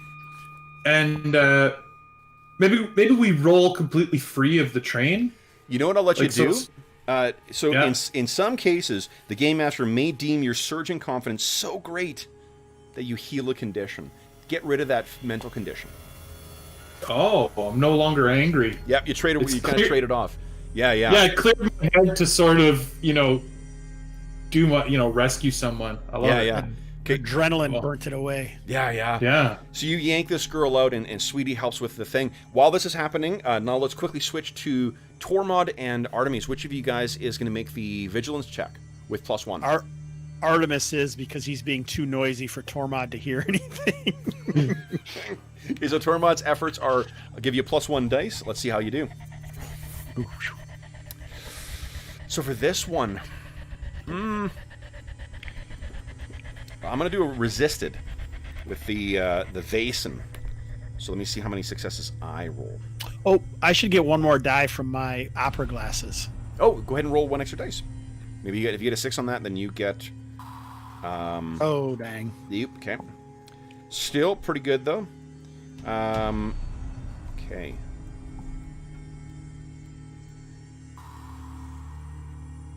Yes, this is what I wanted. Okay. And... Okay, let's see how I do here. 1, 2, 3. Finally get to actually roll my... because I backed the Kickstarter, I got my awesome Vaesen dice here. Oh, nice. 7. Awesome. Okay.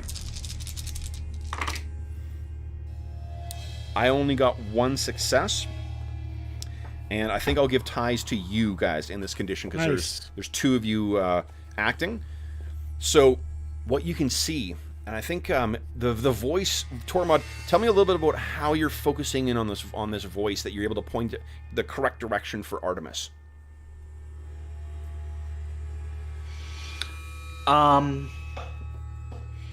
So I think Artemis is looking around and talking and all that sort of stuff, and Tormod goes to the point of he covers up one ear and he sort of turns a little bit and he sort of nudges Artemis right at one point where he's looking, and that's enough of a clue to Artemis to kind of zoom in. So you look over, and there is... Oh, I can hear Sweetie making noise again. You look over with your opera glasses, and what you can see is the platform itself actually is 2 different buildings. There's a little bit of an alleyway between the 2 of them, and standing in that alleyway is a form. All you can see is the outline right now, because it's all like mostly shrouded in shadow, apart from light that's being reflected off of the snow that's around. And it looks like a little girl, actually about the girl's age that you saw going down into the platform. But long hair is kind of cascading down. You can't see any particulars from her, apart from the dull white glow of her eyes. And now that you're looking at her, you can see as well, too, white little teeth. And she's whispering, "Go under, go under."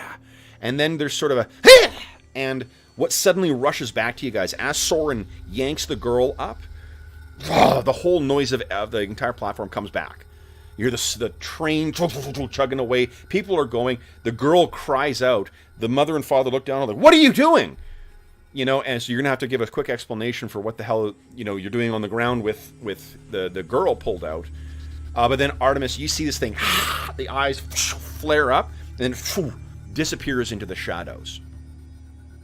It was there, boy. There. He points off with his cane, snaps his opera glasses back. Get the lad. So Soren, what do you? This girl just starts like crying immediately. I'm sort of holding her by the shoulders, and I'm gonna. Where are your parents, girl? The parents are right there. They're like, "What are you doing with her, Jenny? Jenny, She's climbing. I'll bring her over and sort of lead her over to them. It's actually almost right there. Like she just, it seems like her parents were standing right there, and she just turned away from them and started crawling under the train. So I turn her, because I was like looking at her, and I turn her and I say, she was crawling under the train. Extremely dangerous. What? What are you doing, Jenny? And she starts trying to say, like, no, I wasn't. So Tormod, Artemis sees where this thing was, and Artemis, am I correct in thinking you're heading over in that direction? Yeah. Okay, yeah. Limping over there, and he yells at Tormod to get Tormod, the lad. Yeah. You can see that this family seems to be getting a little agitated at Soren because the girl's saying like that none of this happened. This man just suddenly grabbed me. So Soren, what are you doing to try? Like, I guess how are you responding to these angry parents? I think he just gets up and he brushes himself off, and I think he would just sort of look at them and, you know, so sorry, excuse me, and he would like almost dismiss their anger, like just you know. Okay. And head back towards. Sure. Let's do this. Let's see if anything bigger comes from this. Give me a manipulation check, please. Create understanding of works of art. Yeah, because I'm looking here. It doesn't seem like it's inspiration. I don't see another skill that is quite on point with it. Yeah, I think that's the right one. I don't have any manipulation. I love this. Fantastic. Let's see here. Oh, success on my 2 dice. But this is where your, you know, what do you think it is? Is your cultured manners that sort of disarm these lower class people? Yeah, like I think they can see that, like, you know, maybe they view that I'm just sort of like trained to assist people, and so, you know, maybe they, you know, it's a child's word versus some man who just sort of acted.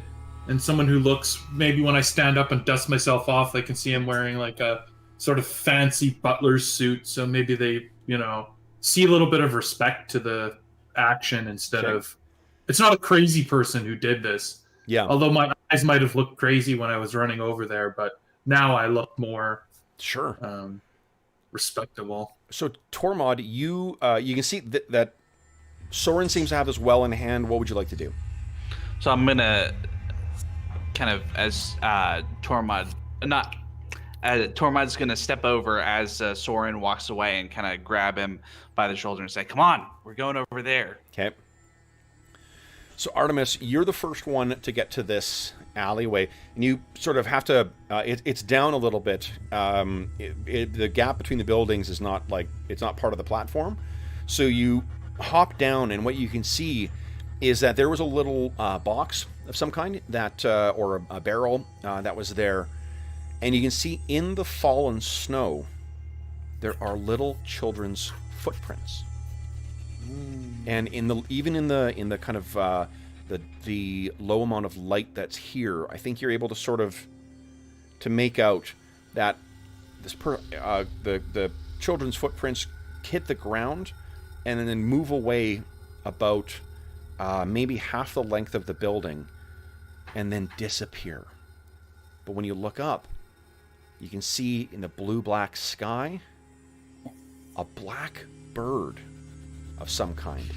No bigger than like a robin or a blue jay flying off towards the city. And you guys come running up and you can see Artemis is standing in this snow-filled alleyway looking up in the sky. Let's take our mid-session break, guys. Jeez. Yeah. All right, so we'll take our mid-session break here, folks, and then we will come back and... Ooh, Vaesen dice, yeah. Nice. Oh, there you go. Okay, awesome. Thanks, Corey. So, Corey says in chat that the way you pronounce Brugge is Bruges. Or Bruza. Well, before that, I took someone else's advice and put it in a translator, and then pushed the button, and they said Brugge. Oh, there you go. So maybe that's a Belgian Brugge, definition. All right. So then, for those listening at home, we'll be back momentarily. And if you're joining us late, again, we're playing Fria Ligan's Vaesen, Nordic Horror Role-Playing. So we'll be back in about 5 minutes here.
Okay. Checking with chat here. Oops. Oh, Bruges is the English pronunciation. Okay. Jeez. All right. Sean, what's shaking? George, hey! Good to see you again. Gonzo, what's going on? Abyss, howdy, howdy. Thanks for the help with the pronunciation, too. Aspects. No, it's not an Apocalypse engine game. It is based on the Year Zero mechanic, the one that Fria Ligan uses for games like Mutant Year Zero, Aliens, the new Aliens game, the Hidden Lands, Forgotten Lands, Forbidden Lands? Forbidden Lands, and for, what do you call it? Tales from the Loop and Tales from the Flood. Oh, and Sean's already beat me to the answer. Jeez Louise. Jeffrey, what's going on? Rick, howdy, howdy. Brian, what's going on? Brian the Bunker's back. Awesome. So we're an hour or 2 hours and a bit into it. What are you guys' thoughts so far? It's pretty cool so far. Yeah, I like this game. Just wait for what hell I have waiting for you. I mean, you know, I'm sure things will be fine.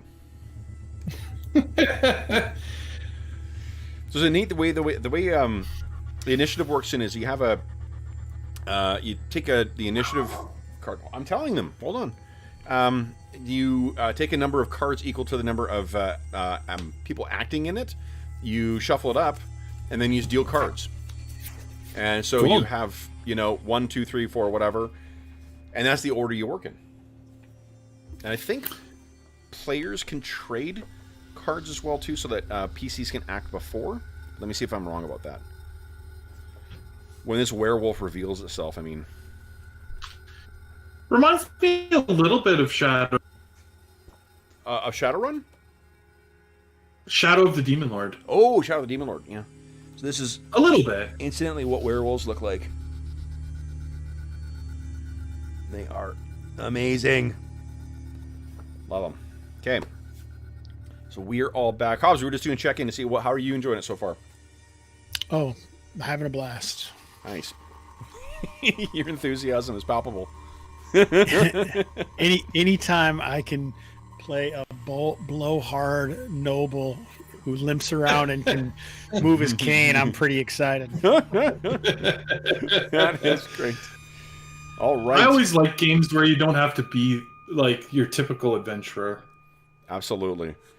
No, and it's neat. I mean, and it's cool seeing that you guys have the talents from the rest of you guys haven't come in yet, but it's neat seeing how the talents and the advantages, like now that you guys have seen sort of what at least a scene looks like, you might have an idea of how you could make use of your advantage, and how the dice turn out as well too. That was a really unexpected result for your agility roll there.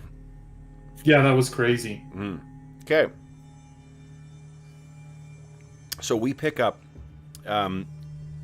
with you guys. Where? What do you think we are? I'm going to take a stab in the dark and say that you're not getting back on the train. So at this point, I think Artemis pulls his top hat off, cold sweat, wipes his forehead. Boy, any more of that liquor left? It seems we've got a night ahead of us. So in terms of the actual Vaesen, I don't think you guys may have seen like everyday things, but this is the first malevolent thing that you guys have faced thus far since your trauma. So to give you an idea of the gravity of the situation. One thing I was going to say as well too. So Arlen, you mentioned that your advantage was going to be in relation to the people that that were at the destination you're going. I'm just gonna twist it, subject to your approval, to be that it's actually you've known some revolutionaries in Nurmalm, but just have not wanted to, because of their fanboyishness around you. You've been like, I'm not telling them I'm stopping because it's going to be a full night of it and whatever. So you can you can make use of that advantage here.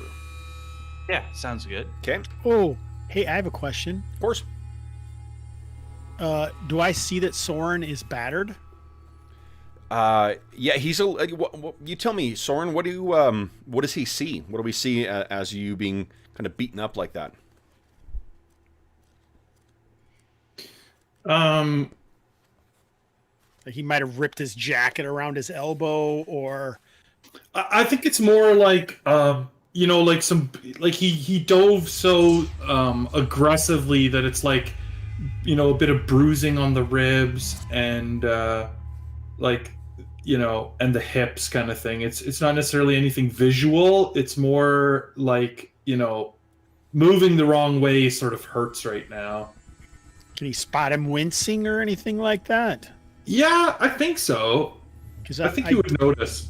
I did stay at a Comfort Suites last night, so I do have some ability with. That's not even the right commercial, but some first aid that I might be able to help with, or something. So to heal conditions, you're absolutely right that you can use medicine to heal other people's physical conditions, not your own. But you do need a full day of treatment where you can drink, eat, rest. Okay. Thing is the game is, depending on the mystery that you're investigating, you may have time. Right, I understand. Yeah. These are not something that is, you'll get a sense from, once you get a sense of what the Vaesen is, you'll get a sense of sort of what the ticking clock is on it. If there is I think that you offer the medicine and Soren or the bandaging or whatever, and Soren says, I don't think that'll help, sir, but this, and he takes the flask that you've retaken from Tormod and he grabs it and has another swig. This will help. All right. And he passes the flask back to Tormund. So now Artemis replaces his top hat, starts pointing out and gives out the information about this town, Vormont, and the number of deaths to children. Yeah. And it seems like perhaps we have unturned a mystery. Yeah, I think it's time for that coffee. So if you guys choose to stay, there's no accommodations at the train station. You'll need to retrieve your... Soren and Tormod, you may have your belongings with you already. Artemis, you will likely need to collect your belongings from the train. My bags, boys.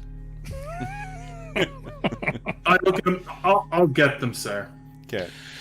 So you collect those things. You will some ticket or something to indicate which room or whatever would be your bags. Yeah. So you, Soren collects those, leaving Artemis and Tormund. Do you guys have anything you want to talk about or want to do? Artemis flicks an eyebrow at Tormod that he didn't go to help Soren. And then he'll ask him, What brings you to this train ride, boy? Traveling. Moving on. Didn't expect to stay here for any amount of time, but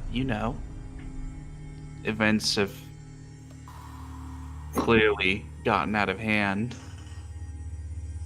Unfolded, shall we say. I'm not bad at turning a phrase or two if necessary. Might I tell you about the time I did a treatise for the university and the many acclamations that I was awarded? I'm more interested in hearing if you've had any experience with the sort of thing we just faced. You can see him swallow. Lad is back. Good. Let's take these bags and find some accommodations and perhaps a bit of coffee. Okay. So let's take a look at the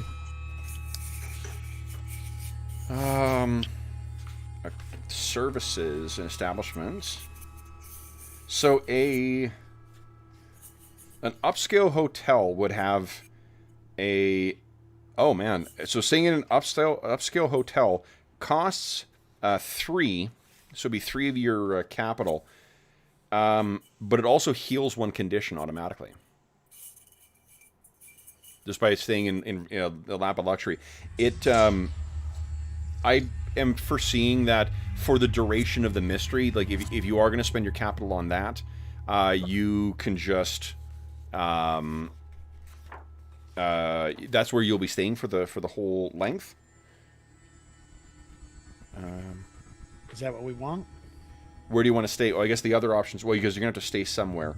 If you guys just want to stay what's appropriate to your, I think what the expending the capital would allow is for Soren and Tormod to stay with you as well. Sure. Okay. So then you're going to have we'll say that there's like 3 rooms that all adjoin. Adjoin. How does Tormod feel about that? Yeah. Tormod, you walk into this, and you see it's not like as nice as what would be in Copenhagen or something like that, but it's a really fancy hotel that he's trying to bring you to. He's more than a little annoyed at having to depend on the charity of Artemis, and also sort of feels like this is gonna be Soren's just gonna act like even more of the dutiful servant while we're in this area, and that's not right. And he's definitely, I mean, he's still angry about all this. Yeah. Does Brugge recognize Tormod's recalcitrance to stay here, or maybe his mannerisms concerning what's happening? Do you guys want to leave it to the dice, or do you want to roll? Because I would be inclined to say that Tormod is so good at manipulation normally that you would never pick up on it. But he is suffering from 2 mental conditions right now, so that may affect his ability to hide his... Yeah, feelings? I think leave it to the dice. Love it. So then, Artemis, you're going to roll observation, empathy, and you're rolling, I think, manipulation, empathy. Tormod? And I think that Soren is not hiding anything he would directly say to Artemis. Ooh. Okay. Oh. Uh-oh. Manipulation, no bonus dice, do not ignore conditions. Ooh. Oh, so what does Artemis see? So Artemis recognizes. Oh, sorry, I'm asking this. Tormod. How's sorry. Let Arlen's character see what he's giving off. So it's nothing like not like the blow up that we had at the train station, but it's pretty clear, he's kind of like the last one inside, and he kind of fakes it by standing outside for another second to finish his cigarette. But it's just the accumulation of little things, and Tormod makes a big show of paying for the coach when Artemis tries to get into town and all that sort of stuff, and just the little things that add up to realize that he's probably kind of uncomfortable with the charity. Yeah. So how does Artemis react to that? So Artemis really realizes he needs the youth and vigor of these 2 men, and so he is going to attempt to put Tormod at ease, which he's not necessarily that good at, but in this situation he'll find a time to join Tormod for a cigarette and ask for one, and then continue after a few puffs with him. Boy, this is not charity. We have a God-given mission here, and I'll need you. So do not look upon it as charity, but merely necessary evil. So, one of the things, just to talk about healing mental conditions, is you can set for yourself, Arlen, activities that provide relaxation and rest. And then we sort of summarize that in a short scene of what we see. The actions must involve at least one other person, an NPC or a player character. For example, you can have a conversation with someone or pray alone in the woods, and activities that heal 2 mental conditions or physical conditions of your choice. So activities heal 2 mental or physical conditions of your choice, although broken cannot be healed. Broken is when you've filled up one of those things. Yep. So, what do you think? Does this help with this kind of having a conversation, or if Tormod responded in some kind of way, do you think that would serve as an activity? So I don't think that's actually kind of Tormod's kind of standard activity, although I'm happy to rule that this kind of count. Because I think his normal thing is that he throws himself into his kind of revolutionary work, and he might go out and, you know, get drunk with the boys, essentially. But certainly he might respond. I was also thinking, so we get a little bit back from the fancy hotel. And then I could also pull out my monkey's skull and use that, kind of become unfrightened by spending a nice night in the hotel, and then I'm going to pull out my monkey's skull and remember the stories that my great uncle told me about the jungles in southern India or Africa or somewhere, you know, South America, someplace like that, and have the darkest reaches of colonialism. Yes, so one of those far off, distant lands that I know so little about, and then have that be a way, because he was always he's a really great example of someone who, in my opinion, because I only knew him when I was young, he was sort of a member of the bourgeoisie and all that sort of stuff, but he was a good man, and so that'll make me kind of less angry about having to deal with all of this. So that would cure both of them between those two. Love it. Okay. So does that mean he kind of rebuffs Artemis's attempt at? Yeah, he kind of rebuffs it right now, but he'll feel better in the morning. Like. Yeah. But so he does rebuff Artemis, but he finds his own way. He does rebuff Artemis, and he sort of says something like, "Necessary evil indeed." So and just sort of puffs away. If he's feeling better in the morning, then why don't we cut to that? So morning, you see Artemis is in, like, you know, the robe and whatever supplied by either from his, you know, his case or whatnot, and Soren has retrieved from the door. He's brought the food over. Is this right, Jeff, that he'd be falling into that role? Absolutely. Okay, so he's brought food over and set it down and set in a separate place for him. Tormod, you walk in and you can see there's 2 place settings. There's one for Artemis, one for you, and then Soren is eating by himself over on the side.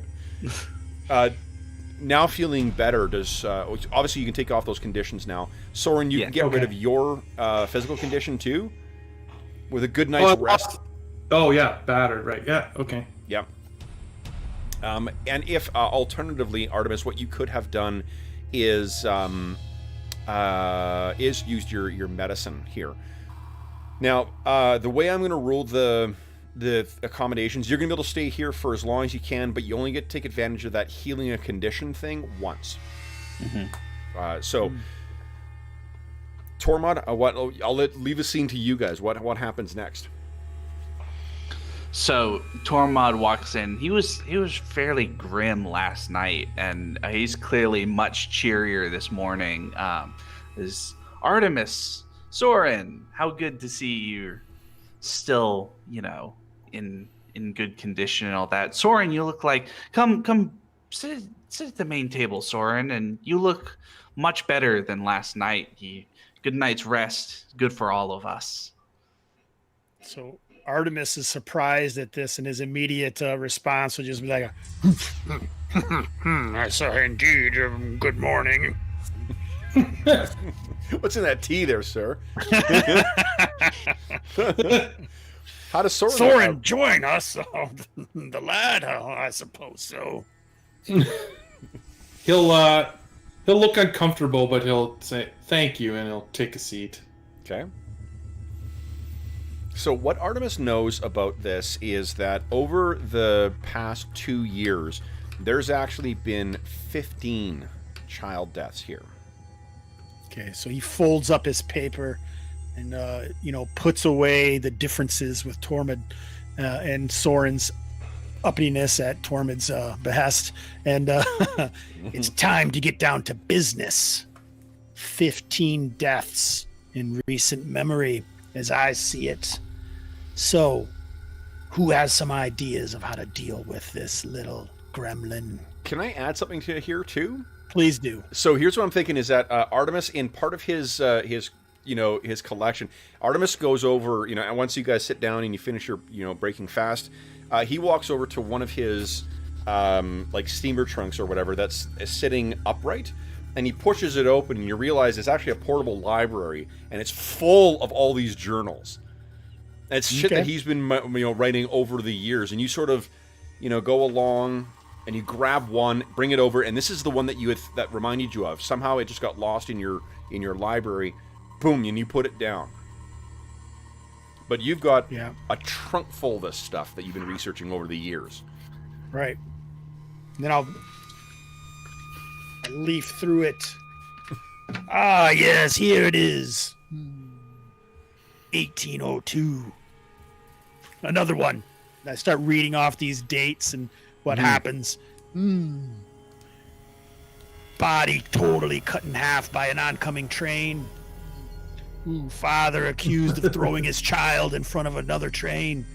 It's endless here. This thing must be stopped.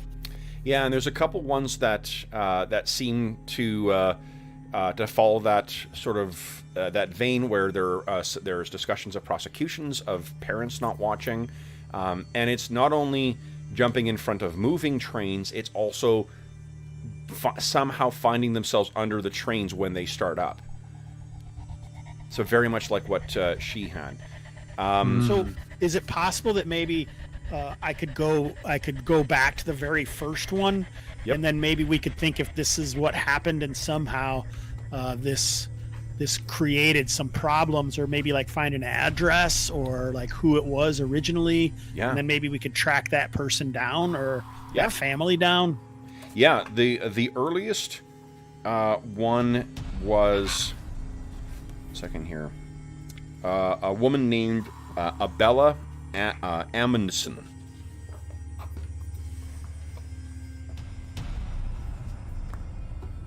put the name in chat for you.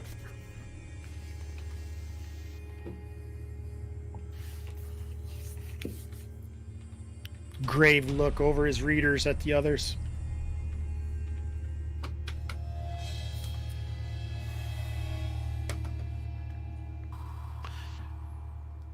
So we need to find what we can about this Amundsen girl.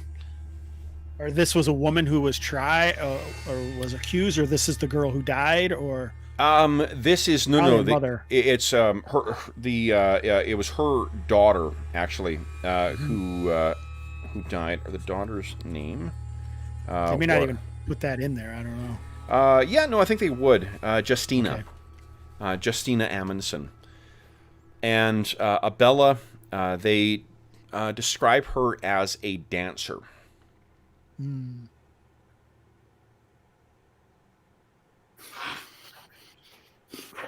Like, how long ago was this? 2 years. All right. 2 years ago. Now I feel like I'm in a Supernatural episode or something. That's terrific. That is exactly the feeling you should have here. There's definitely something to be said for open games where you're kind of you're going and doing what you want, whatnot too. But there's something fun about procedurals as well too. There's a reason that like fucking Law and Order was on the air for 30 years or whatever, right? So I'm gonna put this information out to the lads and see what they think about it. Give them some time to muddle it over as I ease back and tamp my pipe. What do you guys think? Tormund and Soren?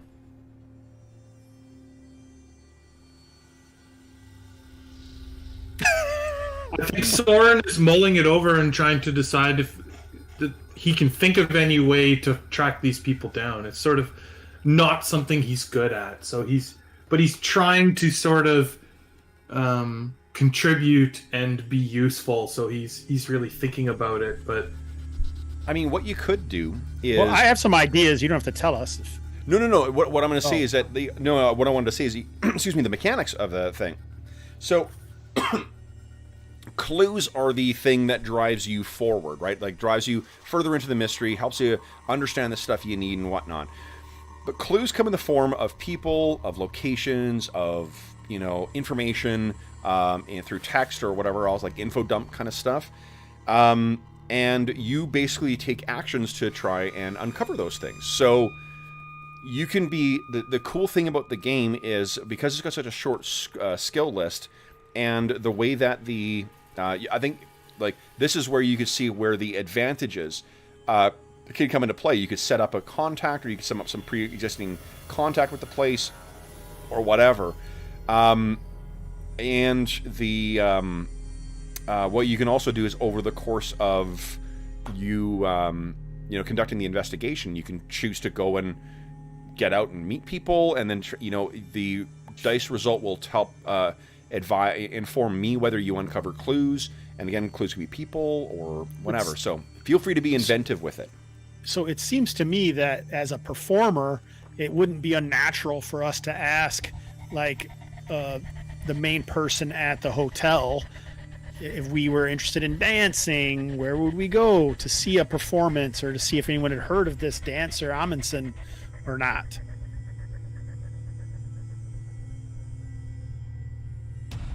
Yeah, ask somebody at the hotel, or we could even.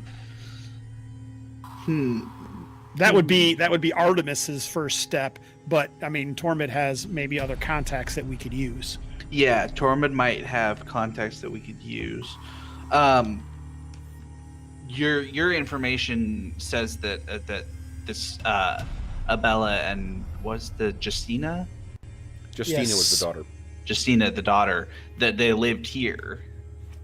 Not that they were travelers who... okay, yeah.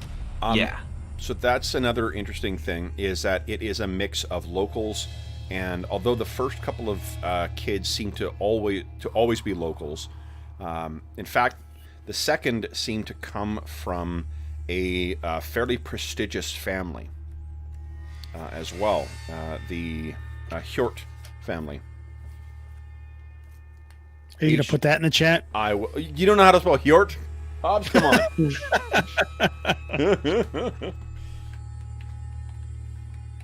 There you go, Hjort. The Hjort family is... I don't think you need to check. They're a steel family, so they've got some pretty rich pockets. If they're not the leading family in Normal, then they're definitely one of. Can you put where we are in the chat? Yep. Normom?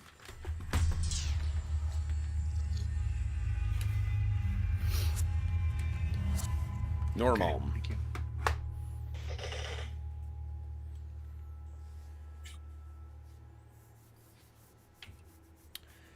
All the kids are between 6 and 7. They are some from here, some from elsewhere. Some are boys, some are girls. It's sort of... There isn't a pattern necessarily, though.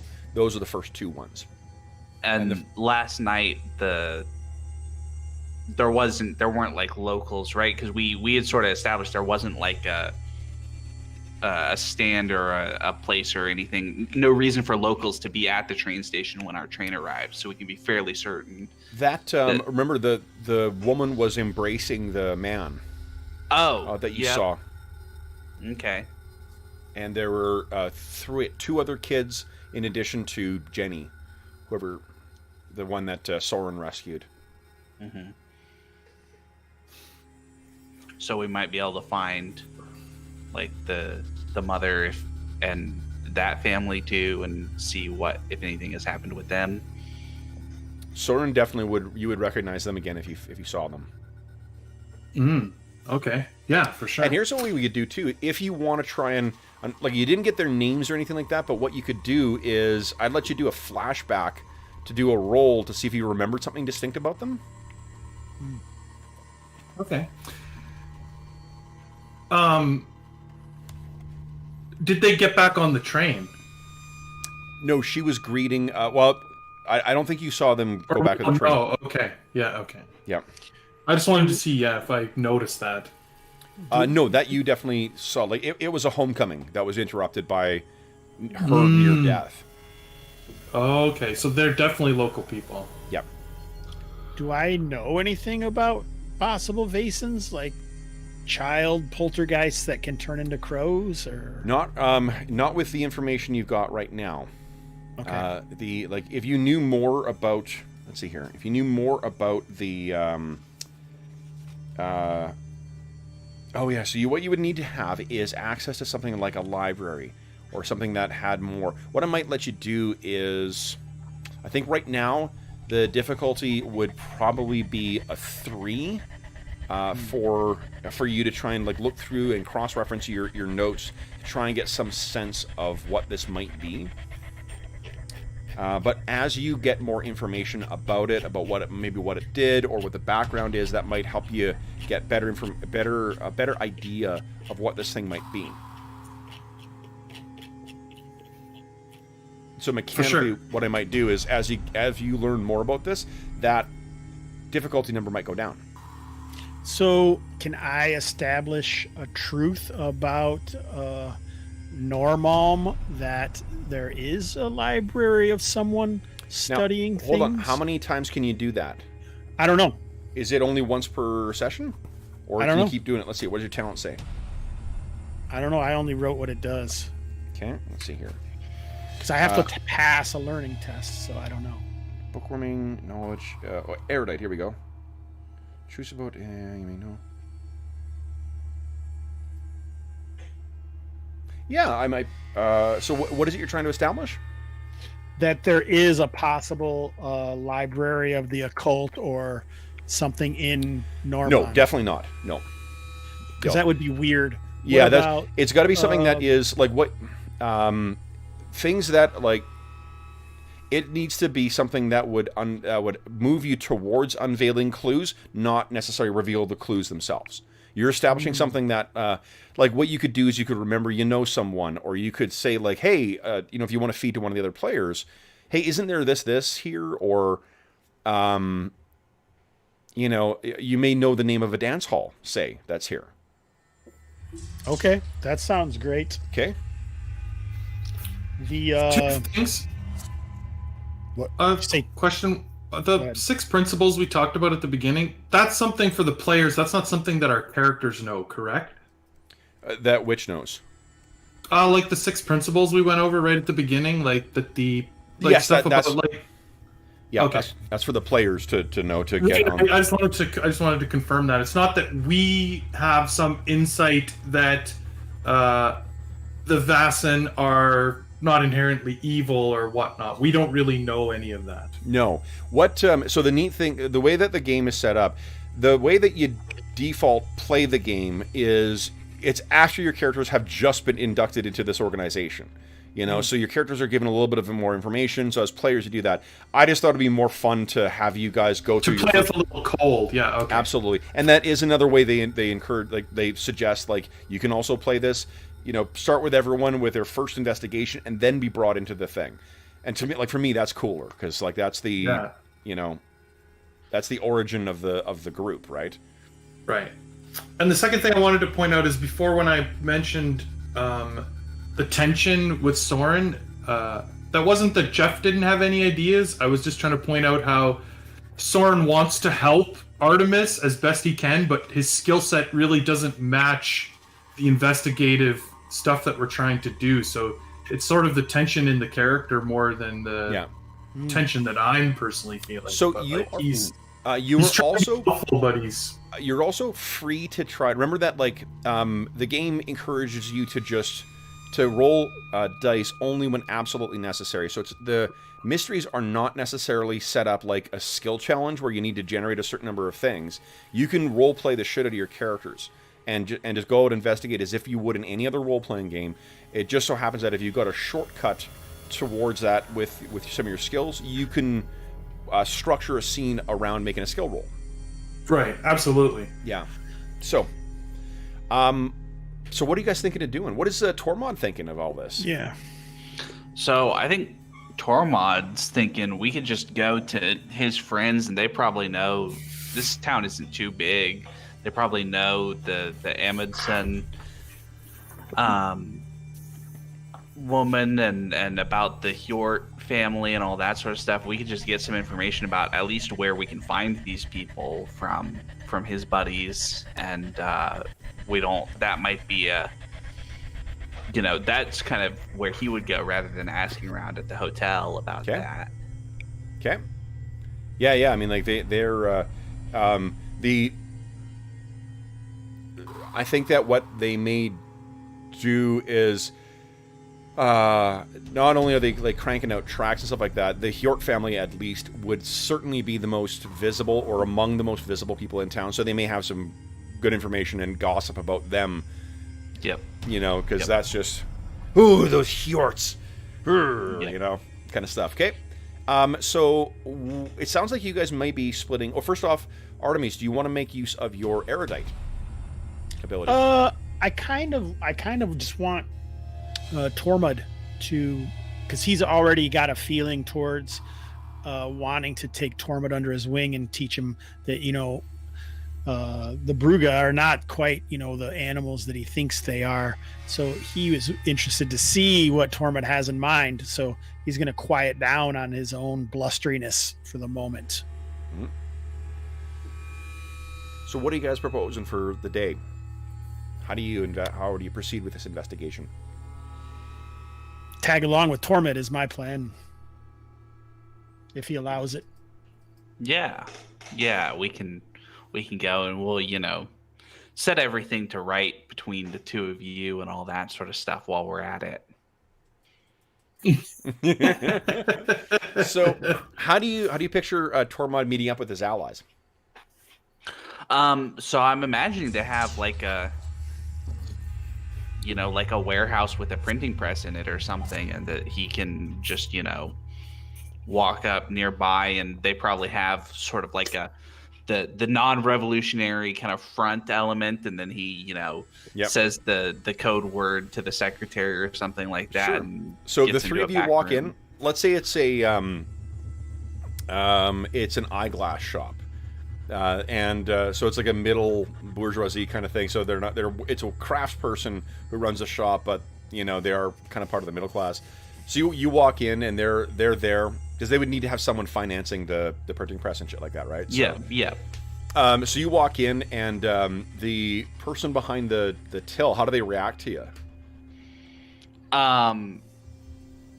Well, these are my fans, right? So it probably kind of does the like the spy thing where it's very clear that they know who they are, but they're gonna wait for you to say the password anyway. Yeah. They're gonna oh, and then right behind him, Soren opens the door for Artemis, and Artemis comes in all his glory, followed by his what appears to be his manservant Soren. And they kind of shoot a look over, and then quickly try to hide the look, and they're sort of, trying to judge because I think the person who is like the salesperson or the craftsperson or whatever, the shop owner, is not really sure how to respond here, because they're trying to get your sympathy of geez, but also they don't want to obviously piss off a potential customer. Yep. So, what happens next? So I'm gonna walk up and very, very suave, kind of, do the classic introduce myself and then say the code phrase, the phrase in the conversation. Why don't we talk to my friends in the back? Yeah, so they respond with that as well too. Where are Artemis and Soren positioning themselves while Tormod's talking to this guy? Like, they're sort of right behind him, or? Artemis is smugly watching over his new protege successfully manipulating what's happening. So tapping his foot and looking quite beaming and proud, occasionally wiping his glasses. So when this guy moves to bring you into the back, he's very happy. He's like, yeah, of course. Let's just, please, come on. And he brings you to the side, and I'm guessing that when Tormund moves over, Artemis and Soren are moving with him. Of course. This guy kind of stops and is like, I'll be back to help you in a moment, sir. When he looks at, they're coming with me. When he looks at me, also Soren will sort of repeat some vague version of whatever Tormod just said, like some, like Yeah. a butchered version of the secret code. Yeah. And One or he's two like, things are all that. He adds to the end. okay. So he kind of looks and then looks back at you, kind of questioningly. And Torma would kind of roll his eyes and say, "Yeah, they're coming with me." So you open the door and it leads it back into sort of a storeroom. And then you open a second door and you can hear the shock of a hand-operated printing press being used. And there's two ink-stained wretches who are cranking out these pamphlets, big leather smocks on, and they look over and say, "Oscar, look who is here!" And the two look over at you, and they appear to be grown children of this man, and they're like, "Tormund Velda, and they both come running over, and then they both stop almost as if like they smelled something bad when they see Artemis, and kind of like, "Is Tormund, you brought friends?" Quick, acquaintances from the train in. Okay. So what is it you're trying to get out of these guys? Just to get a sense of it. We'll make a roll, and then we'll go through the scene. So I want to know kind of where we can find Abella Amundsen, and where we could find the Hjort clan, and maybe if Soren can describe anything special about the family from last night, where we might be able to find them. Okay.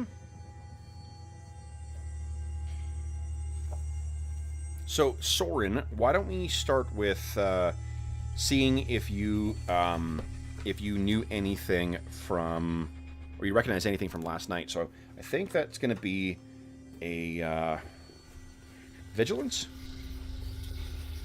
Sure. Yeah. Let's see whether you picked anything up. And I think I'm going to set, because it's a flashback, I'm going to set a threshold of 1. So to get clues, you're going to have to get 2 or greater with this. And I'm going to use can I use my advantage on this one? Absolutely. Yeah. Yeah, nice. Great use of that. So 2 bonus dice just for this one roll, right? That's how it works? Just for the one roll, yes. And then you check it off that it's been used, or yes, what? you check it off that it's been used. Okay. So Soren, do you well, want to push? 1. No, he won't push on this because he's just not. So here's what you remember is that you think he's probably upper middle class or upper working class, just from what he was wearing, but you don't remember anything in particular about. A lot of the recollection is describing things about the little girl, which is just completely useless to this crew of people, right? Yeah. Yes, she has a little freckle on her cheek. Yeah, and they're kind of just details that are meaningless to this crew. Yeah. So, for Tormod, let's see here. What do you think? It's all right, Soren. Good job saving her. Why don't maybe you could sit down and read something for a little bit while we're waiting. He actually, he'll move back towards the door and sort of lean against it so no one else can come in. Okay.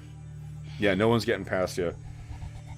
So, I think what I'm going to get from you...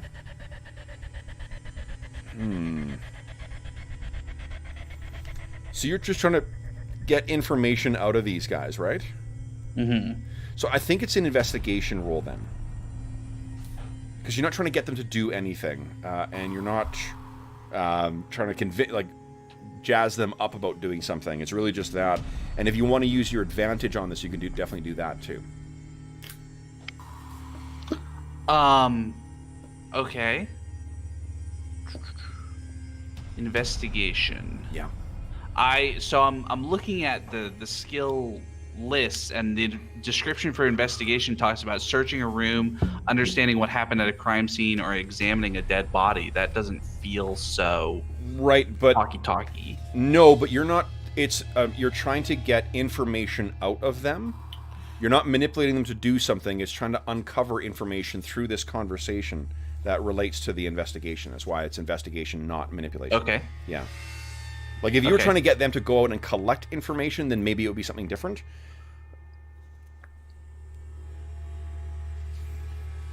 So you do get your bonus 2 as well. Okay, well then I'll just do investigation with my bonus 2. Okay. Hold on, one extra one from Artemis as well too, because I'm assuming he's interposing himself in this conversation. Trying not to, but that would be impossible. Conditions. Yeah. There we go. Nice. Okay. So, do you want this information to be about, I mean, they give you the background about the Hjort family, so you know they're very wealthy, you know that there's a bunch of them too. Do you want to learn something about the Hjort family, or do you want to learn something about the dancer? I want to learn about the dancer. Okay. So the I think it's dancer... gonna be easier to find information about the Hjort family. So they knew her. So she was a dancer at a local dance hall. And Abella is... she's a fun girl, but she definitely had her eyes on better things. They've heard... they've known that Abella is escorted around by many of the fine young gentlemen of the aristocracy, and she finally managed to land one.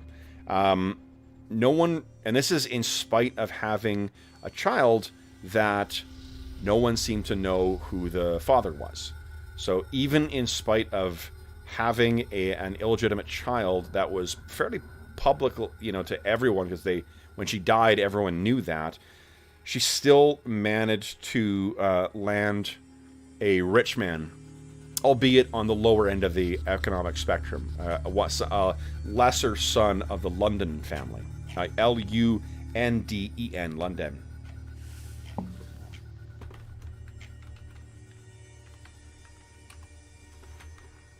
So she's actually now Abella Lundin, and she has been for the last year. They can give you an address for her if you want to follow up with her, but... Okay. Sounds good. Wait, I'm confused. I thought she was one of the ones killed. She was the one... Her daughter was killed? Oh. Yeah. Okay, I was confused there.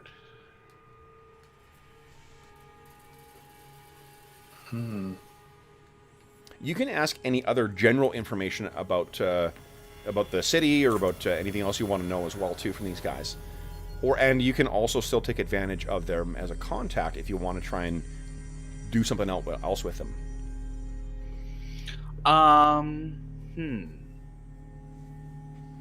Might ask them. It seems like they're maybe more likely to know than Artemis about, like, if there's any kind of pattern to, or what do the local people think about this kind of thing with the train and the young children dying. It's awful, terrible. This is terrible. I mean, it is a scourge of the modern age, is it not? Insisting on these being, these things constructed without any concern for the workers or for the smaller folks. The only time they took interest was when the Hjort child died. What sort of interest did they take? Well, you would think a crown prince had died. A 6-year-old, the apple of the eldest Hjort son. This was to be the next in the line of the Hjorts, beloved by his grandfather, and the first son of Ingvar Hjort, the heir to the Hjort fortune.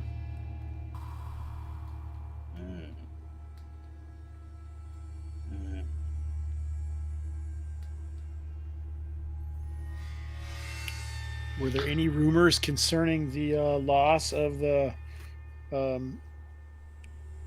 London or Abella's daughter when it happened? Any stories about it, or how did she react? She married a year later. That seems fast. Yeah. That's how Abella. That's how Abella operates. We never learned who the father was either.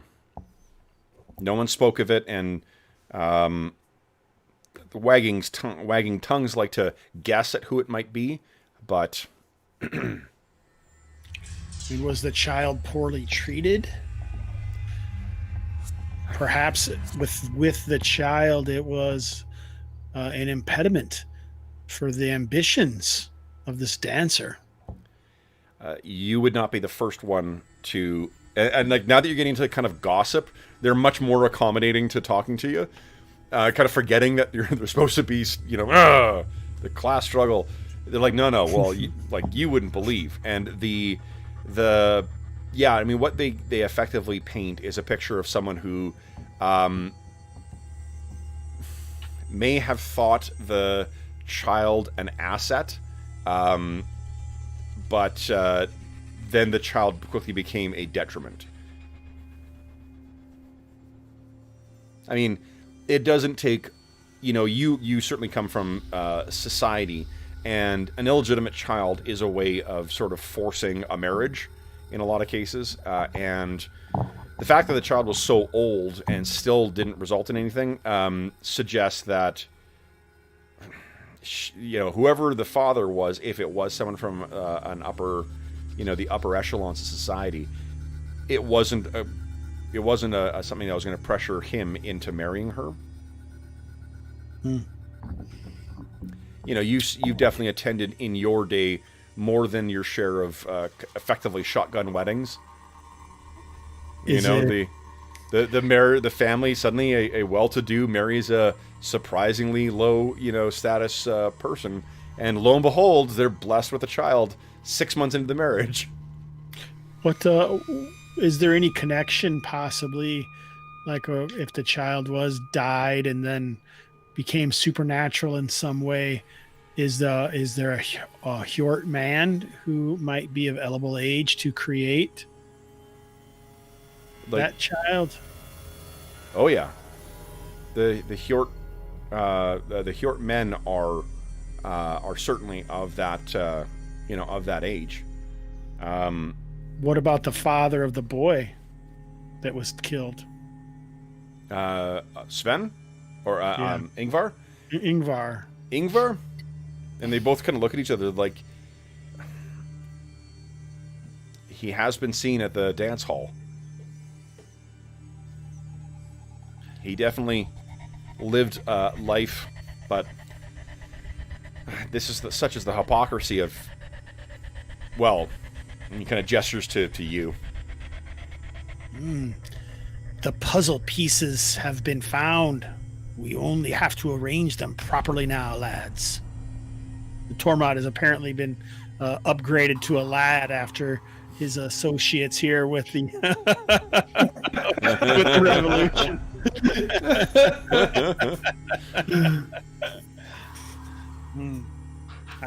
So Artemis now begins looking about the shop to see if there's any alcohol or a teacup or something he might be able to take a little nip after this great intellectual leap that he's made. I'm spent. Oh, it's a victory. It must be celebrated, lads.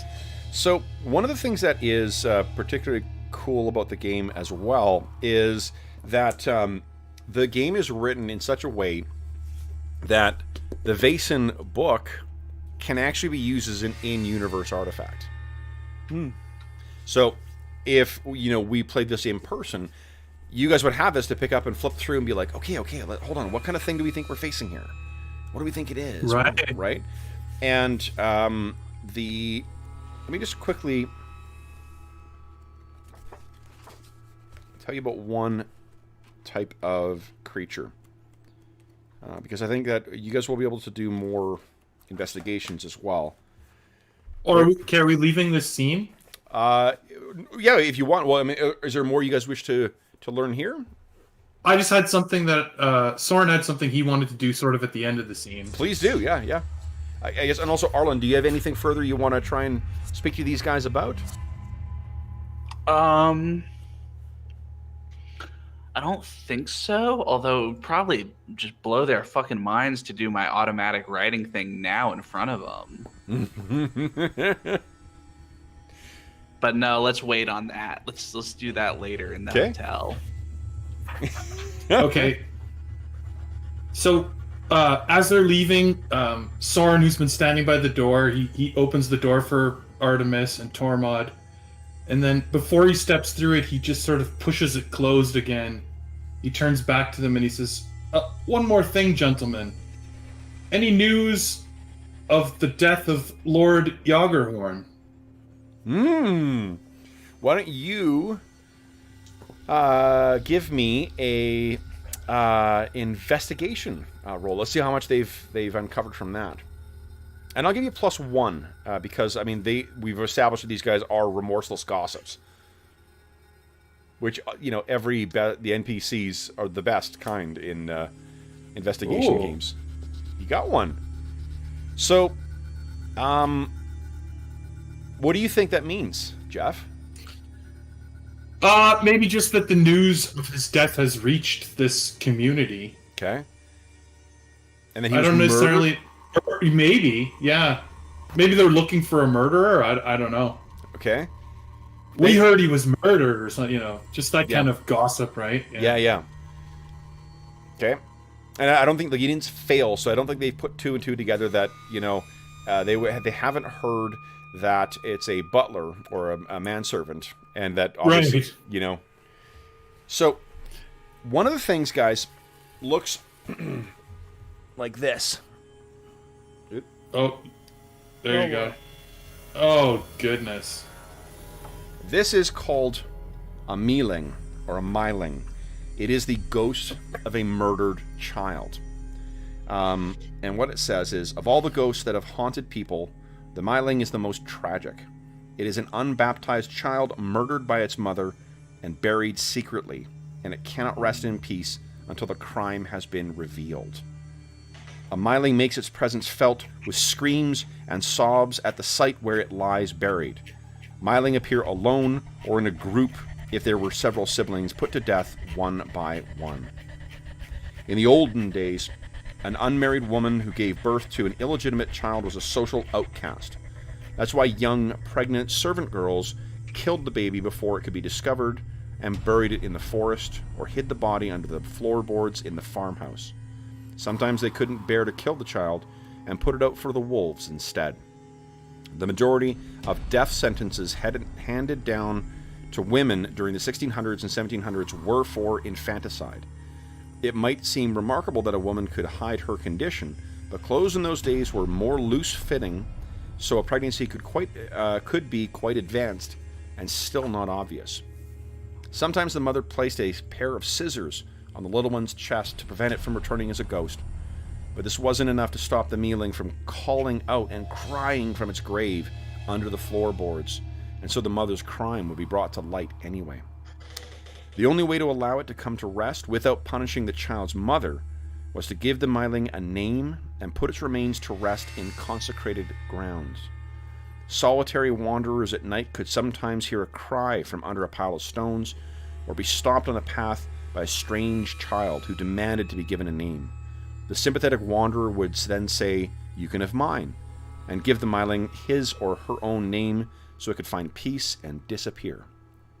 Generally, a myling would appear at the same age that it would have been had it been allowed to live, but sometimes it takes the shape of a gigantic ghast or a ghostly bird with the head of a human.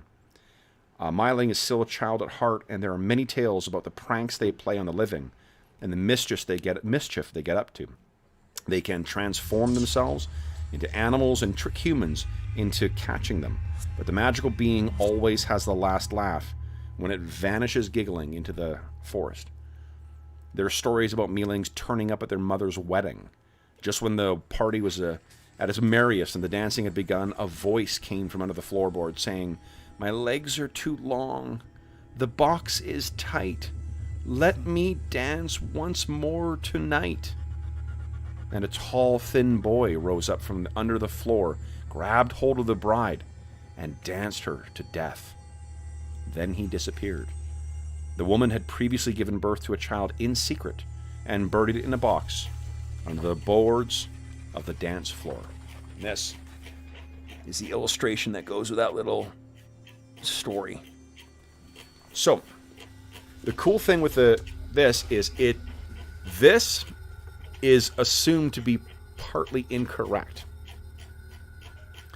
So it's a great resource for figuring out some ideas of what you might be dealing with, but that information is most likely to be partially incorrect, if not wholly incorrect. So, apologies for those listening at home for just a read out, kind of thing here, but it gives you a feel of what you would be doing if we had copies of the Vaesen book with you as well. So, and I think, Artemis, you're the one who likely would bring this to, we can cut back to the hotel, and you, boom, kind of put your book down on the table and show them about the mealing. Give them the examples that I've gathered doing my research. Yeah. So what do you guys make? A vile beast, but certainly it still seeks to share its misery, as you all know. A frown and a squinted eye look at Tormund. Misery loves company. Do we think perhaps the bones lie somewhere near the train station?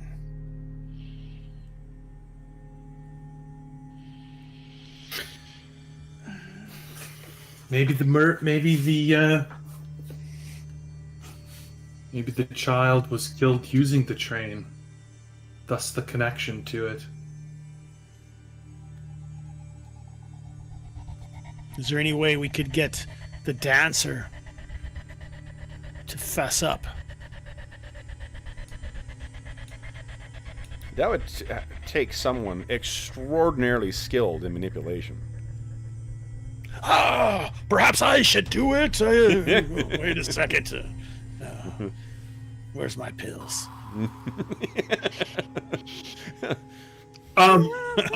Soren gets really serious and he looks at Artemis and he says, "People can be made to talk."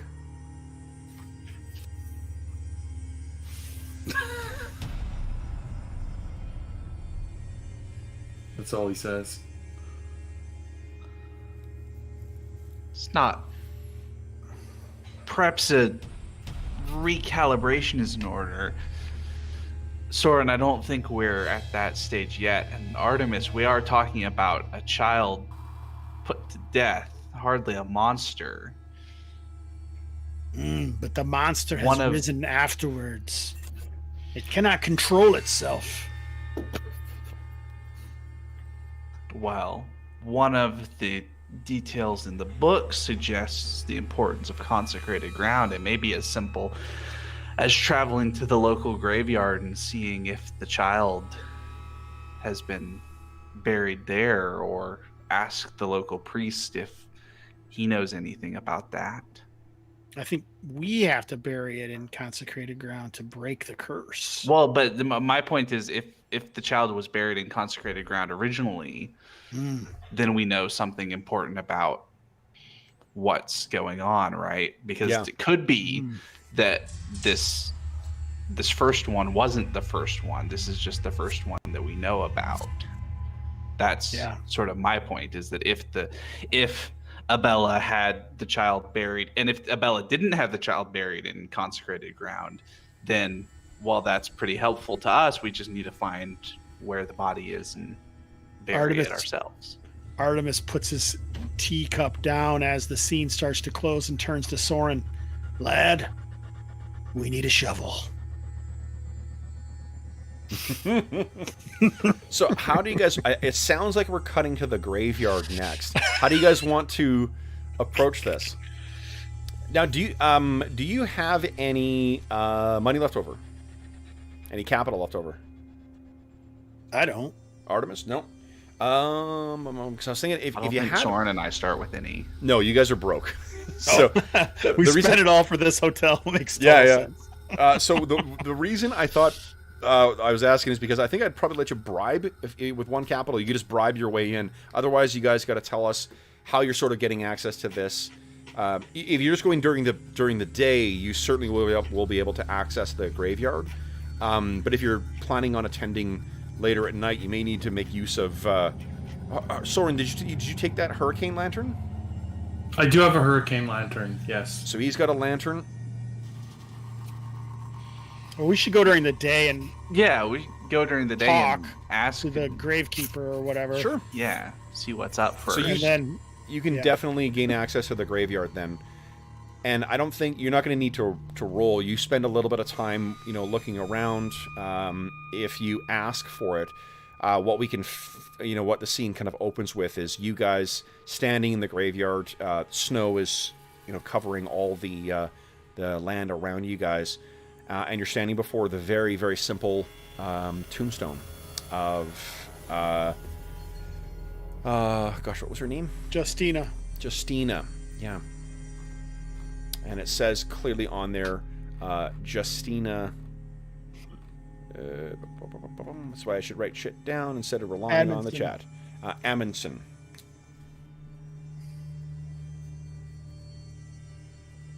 Is there anyone else there, or just the three of us? Just the three of you. This Seems is like a we time might it's a time of change and whatnot too. But I think it's a Catholic cemetery as well too. So this would be consecrated ground. If the body's in there, of course. Yep. So it seems like the first thing to do is go talk to the priest, ask him if anything weird happened with the ceremony, or if, is the body actually in there, priest? Seems like you would know. Okay. That sort of thing. Sure. Why don't, as you guys are leaving, everyone give me an observation roll, please.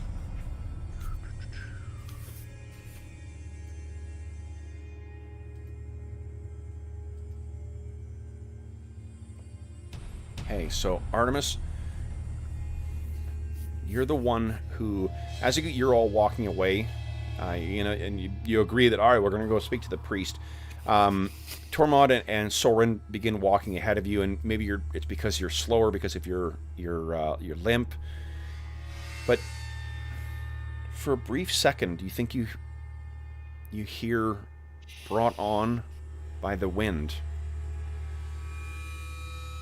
the sound of a child sobbing.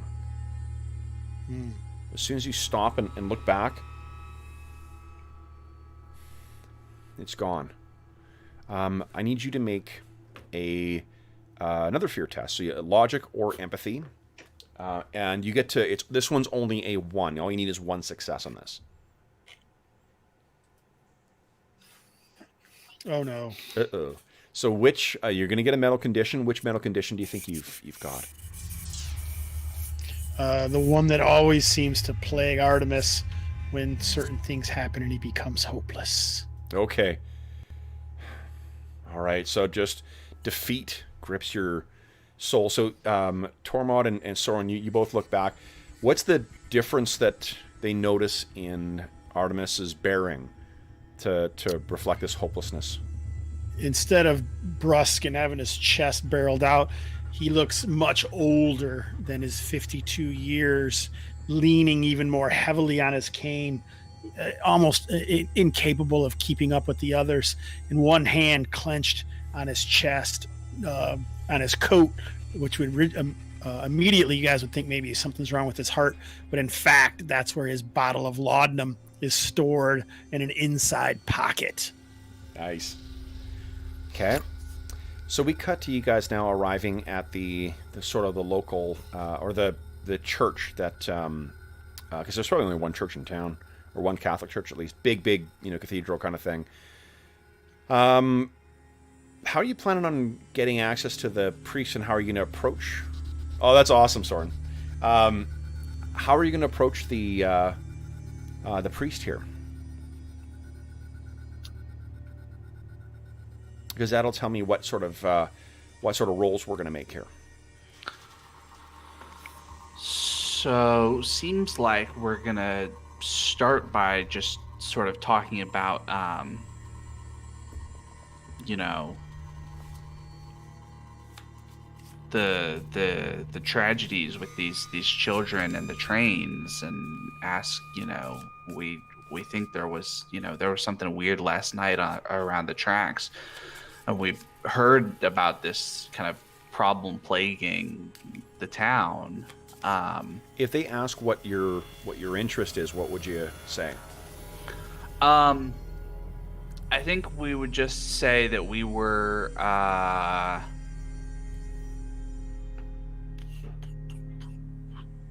oh, well, I'm a fucking writer. I'm I should tell them, well, I'm traveling around gathering kind of journalistic information, and I'd like to bring the plight of this town to some greater awareness, so Sure. that something can be done. Yep, I love it. So then it sounds like you're going to be making the roll. I don't, unless you guys have some idea of how you guys would help. I don't know how they would. But let's do this. So Tormund, this is going to be a manipulation roll, I think, because you're trying to get him to say more than what he wants to say. Is that right? Yes. Okay. Definitely. Okay. Now, I don't see an actual intimidation skill or anything like that, but I do think that if the direction of the conversation leads to Tormod's trying to sort of pressure him, Yep. I do think that Soren would be aware of his sort of stature and would try to be physically imposing. Yep. Without, I see there's not a stat for it, but you know what I mean. Like, I know. I think it would probably be force. Like if you're trying to apply intimidation, I would let you use force. Sorry, Hobbs, should I have 2 additional dice for the others in the scene, or because I only heard It says add additional dice equal to the number of player characters present in the scene. Oh, you When should you have. become Yes. Terrified. Oh no, because in that scene you were the only one who was Only aware one of that it. heard it. That's why I asked it. Yeah. No, that's it's a great question. Though. To be honest, I forgot about that. But yeah, I would have ruled that they wouldn't have been present in it. But that's the way that it's sort of. I love that. I think it's a really neat way of playing up the whole, like, it's scarier to be Staying alone. together. Yeah. Yep. Okay, so our Tormod, I'm going to give you 1 extra dice as well because of the way that you're framing this as a sympathetic kind of like, look, I want to help out here. Because this is definitely the age of the crusading reporter as well too. Mm-hmm. So you're going to get 1 extra dice from Soren, being the sort of backup muscle, and 1 extra dice from the approach you're taking. So go ahead and give us a manipulation check here. Oh no! All right, now I'm gonna push it. Okay, so what do you think? So what we see is maybe like you're trying to get this, and he's just stonewalling you right now. Well, actually, hold on. First up, let me back up. You tell me what condition you're going to give yourself, the mental condition, and then I'll judge on what the reason it's bringing you. I said that because I thought it would be angry, but I don't want to make the decision for you. No, I think it is angry because I'm a revolutionary dealing with the priests all the Yep. time. They just support the bourgeoisie, and they're complicit in the whole system and everything. And Yep. no wonder he's not helping me. He just he Okay. wants to toss it under the rug and act like there's no problems at all. Yeah, so they all have places in heaven. They're all with their heavenly Father and whatnot. You're just like, what do you? So it doesn't impact the result necessarily. It just means that you're getting frustrated. And do not apply that penalty to this roll. Yep. Yeah, and you still get the extra All 2 right. dice. All right. Manipulation. 2 I think bonus it's dice. I just want to add that, like, as Soren sees that Tormod is getting angry, he doesn't necessarily get angry, but you can see him, like, gripping the table or wherever they're sitting, like, harder, and, like, his veins are sort of popping out as he's, like... Yeah. Okay. Feeling the frustration of his comrade. Am I correct in thinking that Artemis is not really paying attention to? I think he actually might have been drawn away from the talk with the father and moved to the nave or the cathedral, and is drawn to perhaps pray and then maybe remove his condition because of that, or Yeah. just like consider, you know, I'm in a church and he's drawn away from this while they're trying to, you know, Sure. get that going. So Yeah, and you can normally only do that once a day, so that sounds great. Yeah, like, and I didn't realize that Artemis was. I know he mentioned God before. I didn't realize he was quite so religious. So that's awesome. well, So some things help. Tormod, the first thing I'll tell you is what you wanted to know, right? Is you turn the conversation in the direction of the whether the child was born or was buried in consecrated earth, and he says, "Oh yes, it was such a sad, even the unfortunate circumstances of his birth. It did not. We felt it was important that the child be buried there." Now, I can tell you, just because this is not going to cost you one of your successes here, an unmarried mother who's a dancer, whose child died, it is a little... This is normally the kind of thing, not to be, you know, anti-Catholic necessarily, but I mean, this is normally the kind of thing that they wait for the, you know, you should have done better, or you should have done blah, blah, blah, go to a pauper's grave.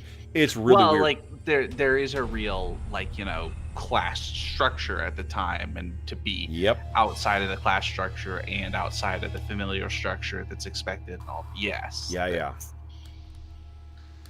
So what do you want as your second clue? What information would you like an answer to?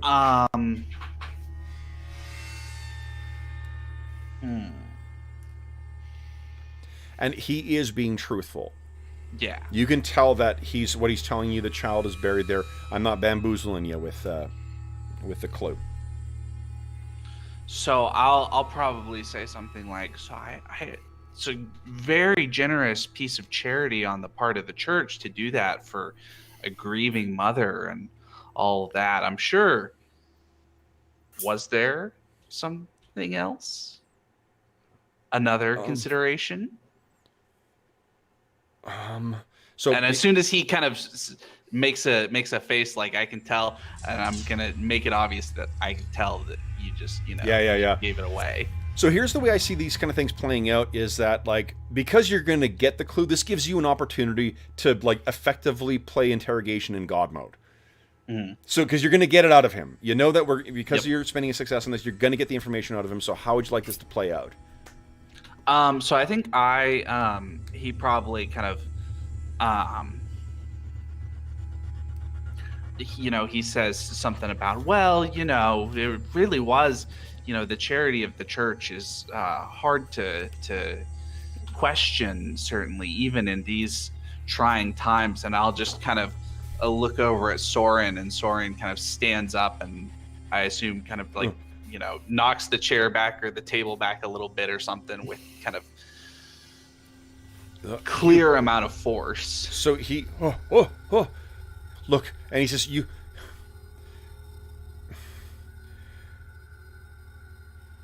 cannot, please, for the love of God, you cannot print this. The donation was made in secret. You cannot print this, and you cannot tell me that you cannot tell who you got this information from.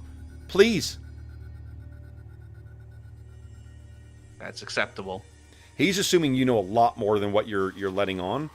Yep. And he sits back, slumps back in his seat, and he says, The Hjorts control everything.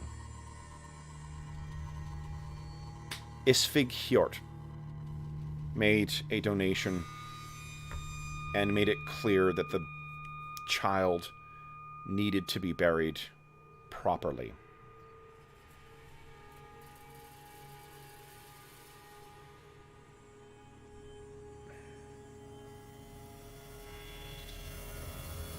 You must understand, he did not seem... I've known bad men in my time, and he is not a bad man. He seemed a man deeply aggrieved.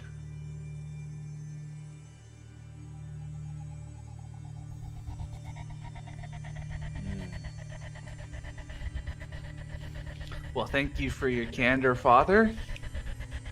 I think it's time that me and my associates make our exit.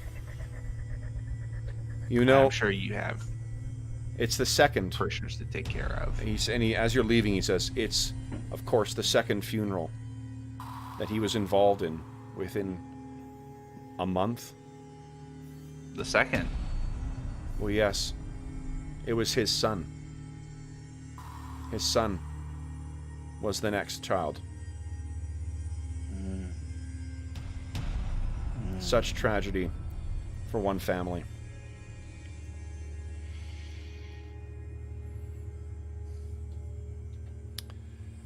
So you guys step up. Artemis seems to have collected himself. And it seems to have more of his spring in his step, I guess. Is that right, Hobbs? Yes. Okay. So, you guys go out, you share what you learned with Artemis, and what are you guys thinking next? I mean, seems like we ought to go pay the Hjorts a call, right? So I think we realized that it's possible for a meeting to exist even though it is buried on consecrated ground. And I'll tell the others that I heard the sobbing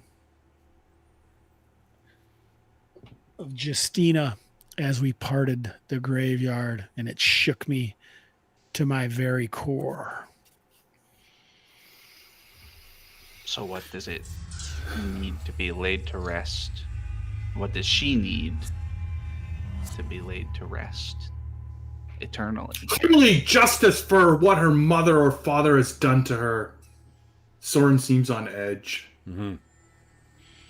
The Hjorts is a grand idea, but I fear our stay and welcome will be cut short invariably.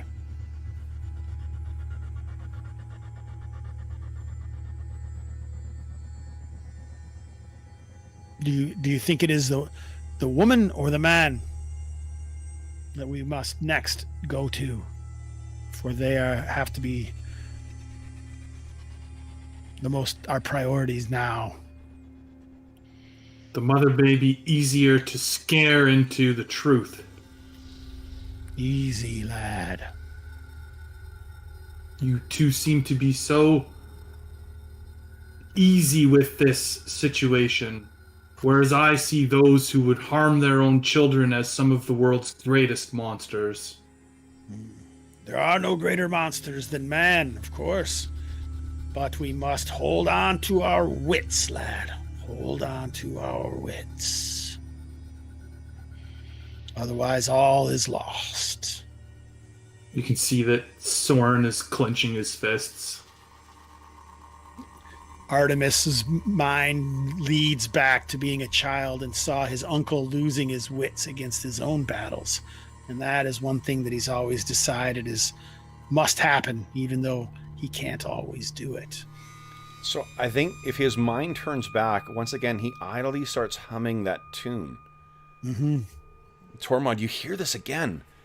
You'd forgotten with all the events that have happened. You totally forgot about that. But this is it. For a fleeting second, you heard 2, maybe 3 bars of the next sound. But then as soon as it passes, was it? Were you wrong? Were you mistaken by that?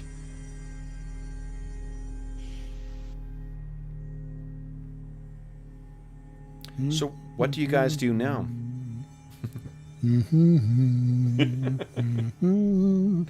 A+ role-playing. Love it. So what do you guys wish to do now? Are you heading back to the hotel to sort of collect your thoughts, or?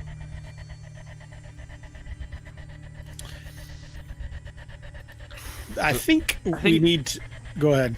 Well, I mean, I think that seems like we've probably, for today, had our share of stuff done, right? Since we did go visit my buddies and then we went to the church, and then seems like it would probably be back to the hotel to formulate a plan for tomorrow. Okay.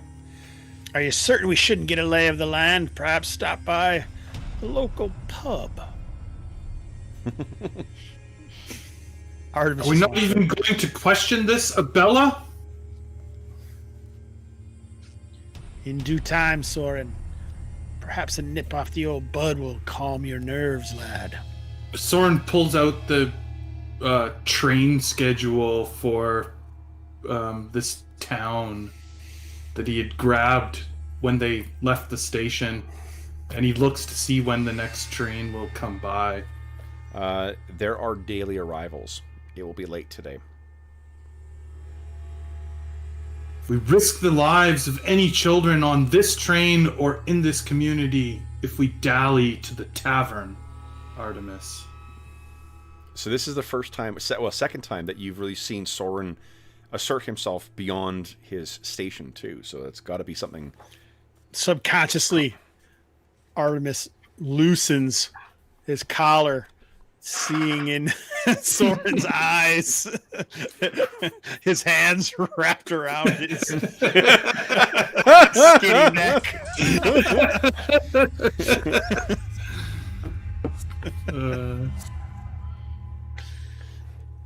He seems at a loss and looks to Tormod to break the tie.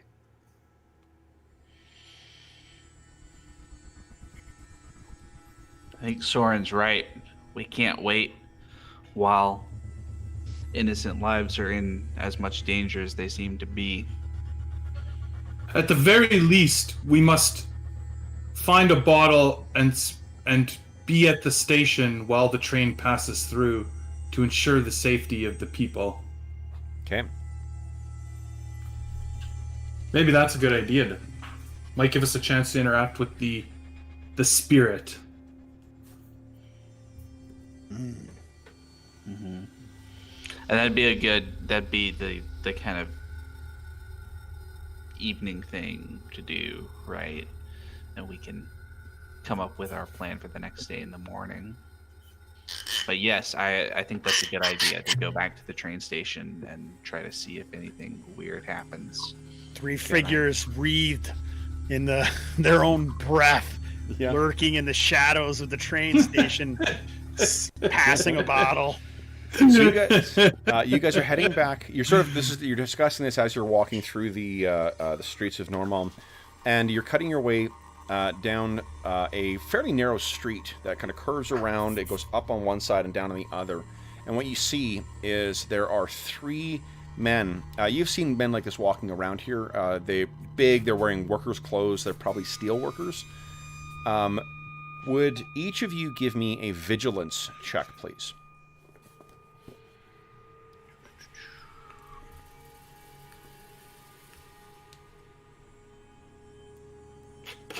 Nice. 1 and 1. Okay. So Tormod and Artemis, as you guys are walking along, Soren, you're no doubt just too wrapped up. I guess first off, Soren, did you want to push that or you leave it as No, is? he's got his face in the train schedule. He's got his pocket watch out. He's like calculating, like, can we make it there? Tormod, between the two of you guys, Tormod, you look up and you can see these guys. You've been in, your share of strikes before, and you know when, like, there's strike breakers coming in, and this is for sure what these three look like. And Artemis, you sort of spy that and look behind you. There are two men coming up from behind as well. Same thing, and they're walking fast enough to overtake you. So here's what we're going to get into, guys, is we're going to get into a little bit of a scrap here. So, Oh boy. what I'd like you to do is when you see the number, put your number in chat. Just put just the number. We can see your names. We don't need to do anything other than that. The actions order will be Tormod. You're on a 9. Soren, you're on a 6. Oh, that's a 9. Hold on. Tormod, you're on a 6. And Soren, you're on a 9. I apparently can't read where the little crowns are. Artemis, you're on a 4. And these guys are an 8. Okay. So then, the first up will be Artemis. What would you like to do? Now, this game has abstracted kind of ranges the way that like Star Wars does and Conan does. So you have like zones, and these guys are effectively in the same zone, so you don't need to spend actions to get to them or to travel zones. What you guys each have is one fast action and one slow action. Fast actions, or the actions, can be found on page 60 of the rulebook. Typical fast actions are things like drawing a weapon, standing up, dodging, or whatnot, and you can bank your fast action to be your reaction. So, I guess I would take my. He's gonna step close to Soren and wrap him on the side and push down the. Sorry, I'll tell you one more thing, guys. Oh. Sorry, before you make your decisions, you can swap cards. I was right about that. So you guys can choose. It's at the start of the turn. So if you guys want to swap turns, please go right ahead. Yeah, Artemis will, like I say, will get Soren's attention and then step between he and Tormod and swap with Soren. Okay, so you'll be on a 9, and Soren, you're on a 4. What are you doing, Soren? So Soren turns to see these men coming, and I think he'll take up a defensive fighting posture, like, you know. Okay. Like, not necessarily putting his hands up, but like sort of halfway, essentially. Okay. So basically what it is fast actions are reactions, and slow actions are normally things that involve a test. So do you want to... you could spend your fast action to hold. You know what? I'm going to spend my fast action to yell out. Okay. What are you yelling? Move along! At them. Okay. And I'll use my slow action to sort of puff myself out, maybe even take my jacket off. Okay. To like sort of show how beefy I actually am. Yeah. So why don't you give me The sleeves. Give me a manipulation. Yeah, the sleeves. Give me a manipulation test, but I'll give you a +2 to that. You know what? Hold on, scrap that. I'll give it. Just roll force. It's not an attack, but I'll let you try and you do your just roll force instead. Awesome. 2 of them are holding. They're not. They sort of like, oh shit. Seeing you throw your jacket off and seeing the actual size of you. So there's only 3 of them that are still for this round going in. I just want to point out something for story aspect. Tormod and Artemis, now that you're behind Soren and he's taken his jacket off, you can see that he has a revolver tucked into his belt behind him. Okay.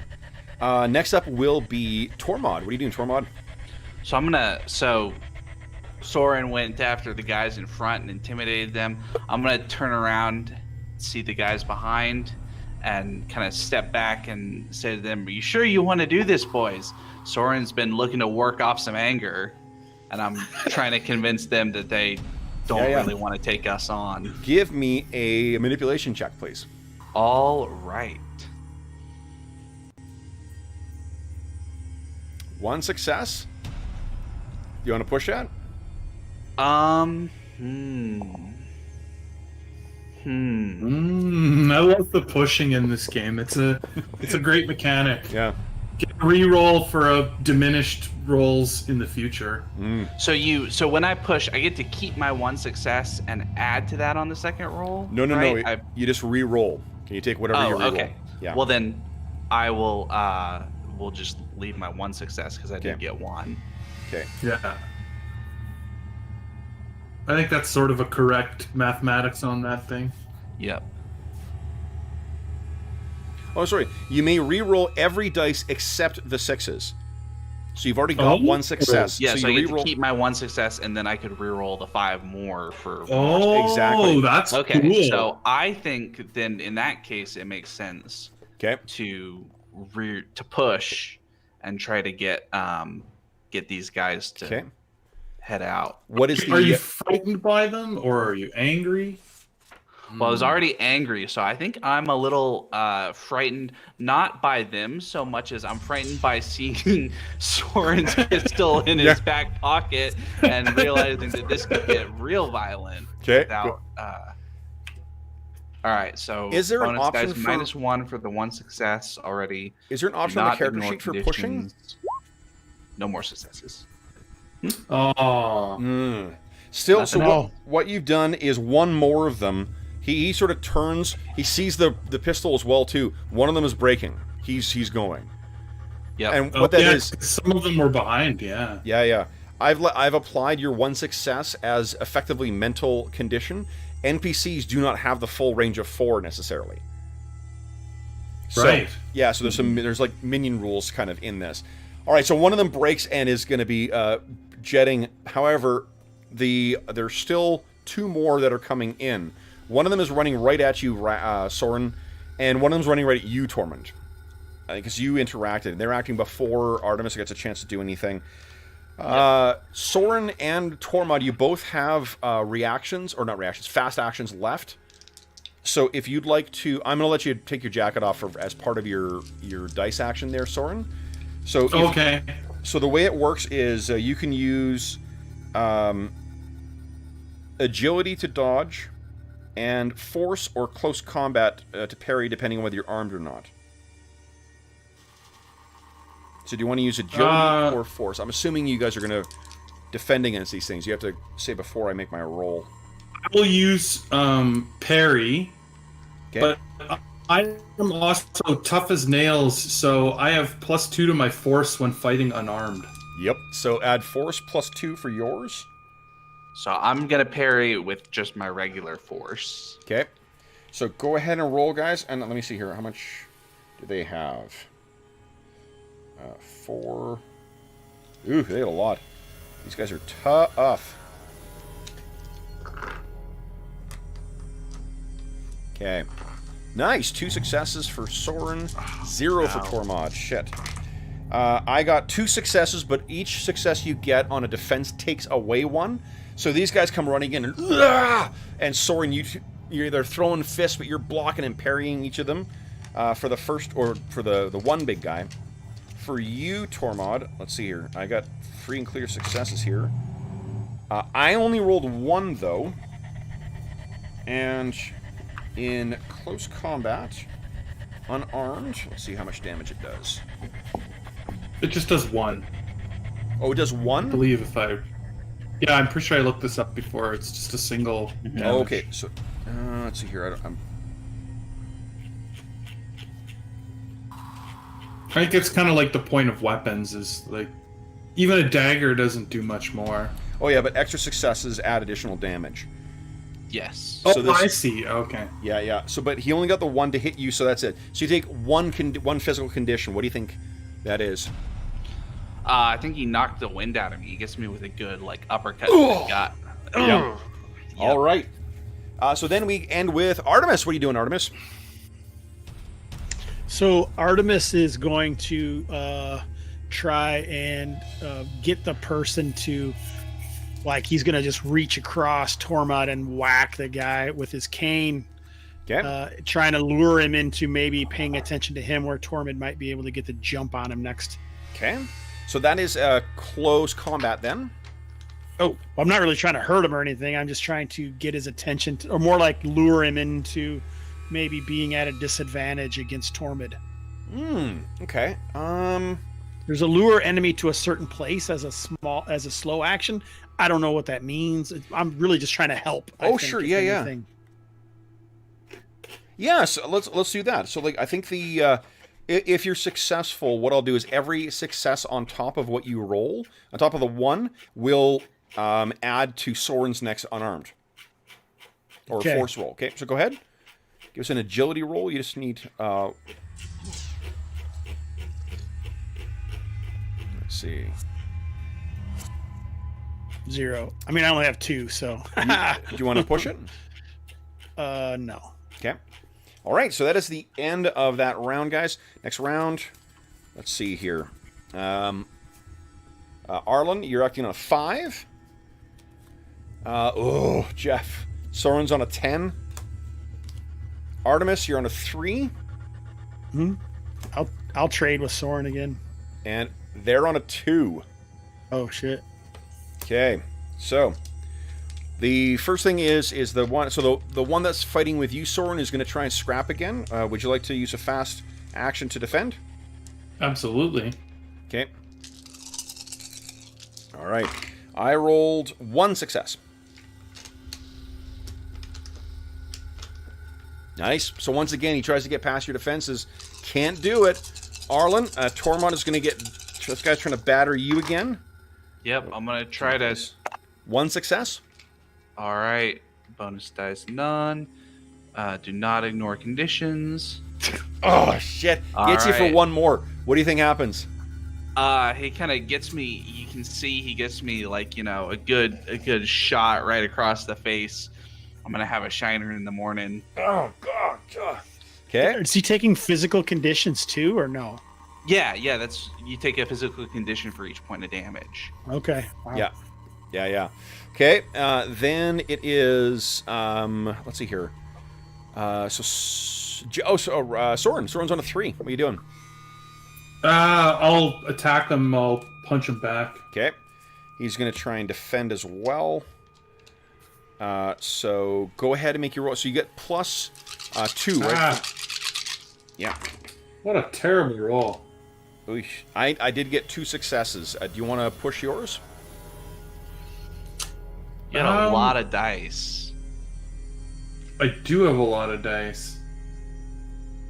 But it means I'll have less dice going forward. Yep. What do you think? The other ones seem to be waiting to see what the outcome of this is. Yeah, alright, let's push it. It's 5 minutes to end time, so... Okay. I'll re-roll it and then I'll add... I'm gonna say that, I'm feeling exhausted. It's been a really long day. Yeah. Okay. But, before I do that, I will re-roll this... So re-roll it. Oh my -1. god. Oh no. Good lord.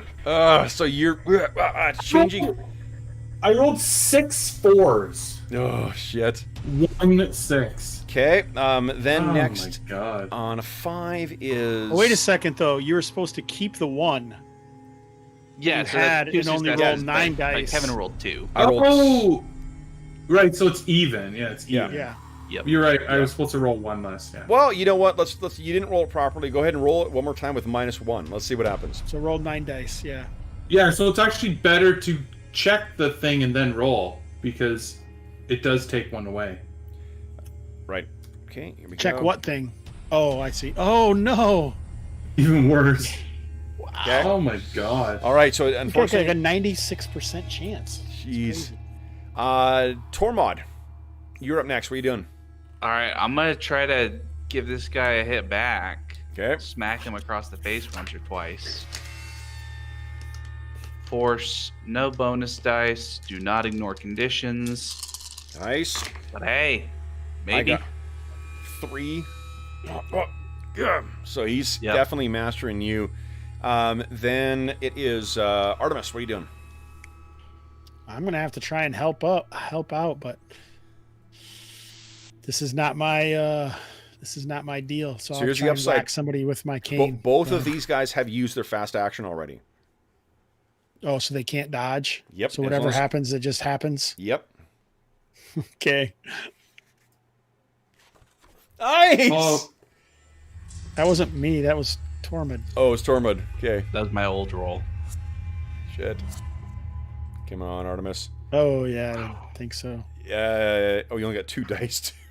Yeah, that's what I'm saying. My guy is not made for fighting. Okay. I tried to Anyway. whisper to you, but I didn't have enough time. I was saying you should pull Soren's pistol out of his... Well, Yeah, that's I've next considered round. that, I'm but gonna go Okay. for Soren's pistol and hold it in his face. I'm actually Awesome. very good at the range. Okay, so here we go, guys. Tormund on a 2. Soren on a 4. Artemis on a 9. Oh, you know what? I think the crown's supposed to be on top. So you're actually on a 6. They're on a 1. Shit. This one is a 1 card. What kind of deck is this? Initiative deck. Oh, There we go. Oh, it's like okay. It came with the game. It was one of the things I got as an accessory from the Kickstarter. Okay, I was gonna say like this isn't a deck of cards. No, Fuck's it's a specific thing from the Vaesen deck. Has initiative cards in them, and they've got like what I'd be handing out to you guys if we played in person is cards with the pictures of the Vaesen on them. Oh, nice. With the information from the Vaesen book on the back. Yeah, it's pretty... That's real helpful. It was wrong. We already found that out. Jesus. Okay, so I need a defense from Soren, defense please. rolls from the two of us. Yeah, and then I'll roll for the second attack on you there, Tormund. No successes on that. All right, that's good because I didn't block anything. Yeah. So Soren, how'd your block go? Oh, I got 3 successes, unfortunately. holy shit! Oh, so he hits you for 3. That is Dice are so bad. unfucking real. I've just been broken. gotten slammed. So you by could push, right, bullshit. to You could take push that. 1 instead of taking 3. It's kind of a big gamble because if he gets a couple through, you might get broken. But he's broken But- no matter what. But yeah, What? Wait, This, for- no every, matter what, success, so. every success does a damage? every no- success does 1 condition worth of damage. every success on top of the first one. Yeah. Yeah, so he does 1 point because of the fist, and then 2 more because of the successes. So he would do 3 conditions on you. And if that breaks you, then what we do... That seems crazy because one good roll, it's like I guess it's like getting hit by a knockout punch on the first round. It is. It's Yeah. intended to be like it's intended Don't want to to be get in lethal. fights. Yeah. Yeah. The thing is, that's why you can do things like manipulation is an option because they're like mechanically. So you see behind the scenes, mechanically they've only got 1 condition on mental before it's broken. So that's why you guys have. There's 2 of them or 3 of them that are just out of the fight automatically because you use an indirect way. This way, you just been hit. You know, you just had some shitty dice rolls, and it does spiral very quickly. But statistically speaking, Jeff, you ought to push this roll because you're going to be broken either way. Yes. I guess, but I have to roll. I have to roll 3 successes, or I'm broken. Yep. Well, no, because if you get 2 Yes, because successes, if even then you add Yeah. 1 more condition, and then that That's adds 3 brings it up anyway. to 3, right? anyway, that's what I'm saying. I have to roll 3 to stop this. It's What- hold possible. on. It's still. Do you have 2 conditions already, Jeff? I have 1 physical condition, Yeah. Yeah. Because it's 4. so this would break me. Isn't it 4 to become broken? The 4th one is broken. Oh. Oh, okay, got it. Yep. So Right, so if I say I'm battered or I'm wounded, Yep. okay, and I re-roll this. Oh, but so I shouldn't check this first. I should roll first in this case. yeah, you right? should roll because none of them were roll all successes. 9. Well, hold on. No, because he's got 2 conditions already. Those would apply to the roll. Just Yeah, the those- new No, one would. no. I have a single condition right now. Yeah, the Oh. 1 condition applies, but he gets to roll the full amount that he rolled last time, all 9 dice. Yes. Yeah. Again. Yeah, Right. Okay, so so now I have one. you get to I negate have 1 1. success, which gives me 2 more conditions plus the one I gave myself, which means I'm broken. Which means you're still broken. But if you had gotten 2 successes on that reroll, you would have taken all 3 conditions but not be broken. Jeff, give us a roll on the D66.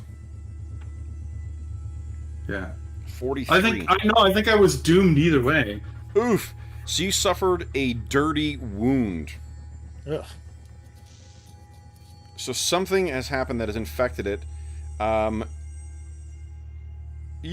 Yeah, you're gonna want to get that treated. So the way it works with critical injuries is they, like you getting critical injuries and then recovering from them is a part of the game as well too. You can get either defects, which are like persisting kind of effects of the injuries, or insights, which means that like you gain more supernatural powers. by virtue of Oh, the so injury. it kind of bleeds in the dark that way. Yep. Like it builds it is part of adding to the ongoing experience. You're supposed to sometimes get knocked down, right? And Right.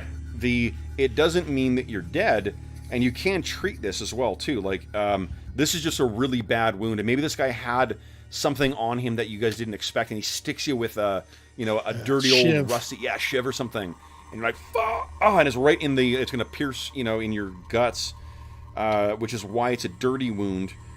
And the way that it works is you must be treated within 1d6 days or you'll die.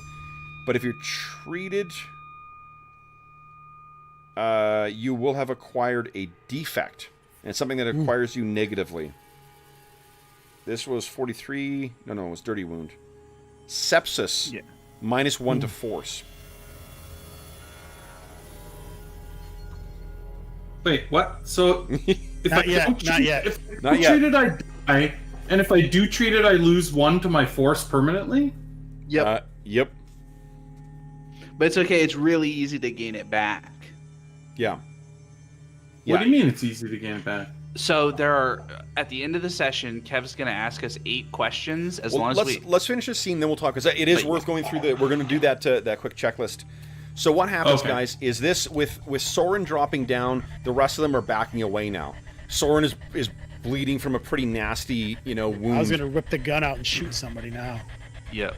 Okay, so you get the gun out, and they're backing away, hands up, and they say to you, Johann Hjort says leave town. And you guys know that Johann Hjort is The dad. Isvig's father, the grandfather. So as he leaves, you guys are like, oh no, Soren! But let's quickly do XP.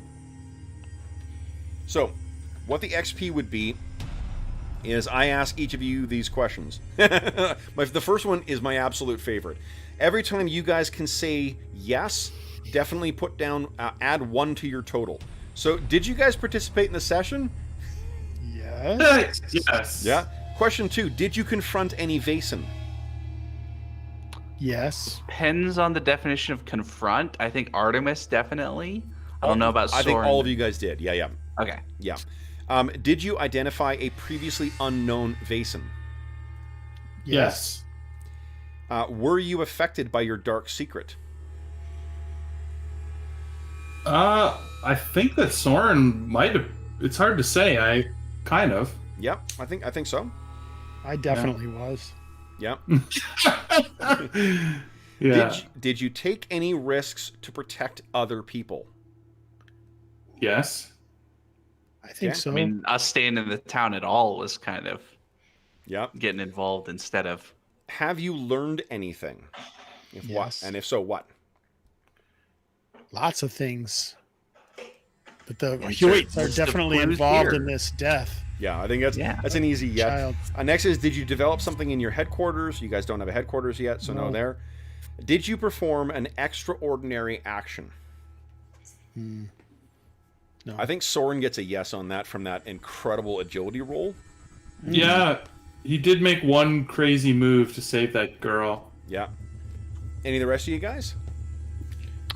The closest I could think would be my manipulate with the priest, where I got a lot more information than we thought was available because I was able to ask him kind of not just what was up with the child, but who paid for the stuff and all that. Yeah, and that was as a result of pushing as well too. Yeah. So I'll give you. I'll say yes to that. What about you, All Artemis? right. Anything I extraordinary? would. Yes, I would say I got you guys to laugh 3 different times out loud with my role playing of Artemis. That's pretty extraordinary. That's pretty extraordinary. Absolutely. So then, guys, that means what are your totals for XP that you got for today? So it's the Seven. -1, yeah. Whatever. Yeah. We didn't do anything with our headquarters. I got 7. Yeah. Yeah. 7 XP. Okay. When you gained 5 XP, you can buy an advance. This means you may increase the value of a skill by 1 step or buy a new talent. You can never have more than 5 in a skill. So, yeah, you're losing 1 from sepsis there, Soren, but you would be able to buy it back. That's what Arlen, I think, was getting at, right? Yeah, that's what I was. Is that the potential XP gain for each session is easily enough to buy back one dropped. Yeah. Right. So, right. If something bad happens to you, you basically just, instead of leveling up a little bit, you cover. Yeah, Well, you back still off. level up a little bit, right? Bad Because you thing got happened, 7 yeah. XP and you only need 5 to get the advanced. So Right. you've got 2 left over, so everybody just- else gets to level up. Well, and Right. it's also like it's a shit roll for you, but it could have been other things as well. You know, and if you'd rolled really badly, it could have been the potential for insight, where you gain some, because of your near-death experience, you gain some crazy new power. Right. Right. So it's it definitely rewards the. It also has rewards in it, but yeah, it is quite lethal. In fairness, though, your dice rolls were hot garbage for. Yeah. Well, you should have kicked the shit out of that I guy. wasn't complaining. I was just pointing out how extremely lethal the game is, because a single roll can fuck you over. Yeah, like yeah. the way Yeah. the damage works, because you only Well, basically have 4 As HP. usual, Kev rolled great, and we rolled like shit every once in a while, and then when that applies to damage. Well, and that's also sort of a trope in most horror role-playing games too. Like Call of Cthulhu is incredibly lethal unless you're playing with the pulp rules. So the only way I would pulpify this thing is we do like playing with Astonishing Fortune or something like that too. And Alien actually has something like that. There is like a free reroll mechanic that is in one of the 2 different modes you have with it. So if I ran this on a long-term basis, I think that I might consider incorporating that as well. But anyway, we're just over time right now. Guys, what did you think of the game? I had fun. Yeah, it was good. Yeah, I It's quite like interesting. it. D6 pools. I was really surprised how few D6s we roll, how 6s we rolled on these D6s, though. I would definitely retire these D6s we were using for this game. Yeah. You know what treats you really well is the ones from the Kickstarter. We seem to roll 6s pretty easy. Go figure. So that one of the things they have in that, like a lot of their games, they've got like a flow chart you can do to kind of create a game or create a mystery or whatnot. I actually didn't have time to do that, so this was made up on the fly. I had about like 3 things in mind, and I was like, all right, well, we'll go from there and we'll build the mystery from there. So in terms of the DM side for this, with how much of the like narration and filling in the scene and stuff like that, and adding story elements that you guys get to do, it's really fucking easy to run.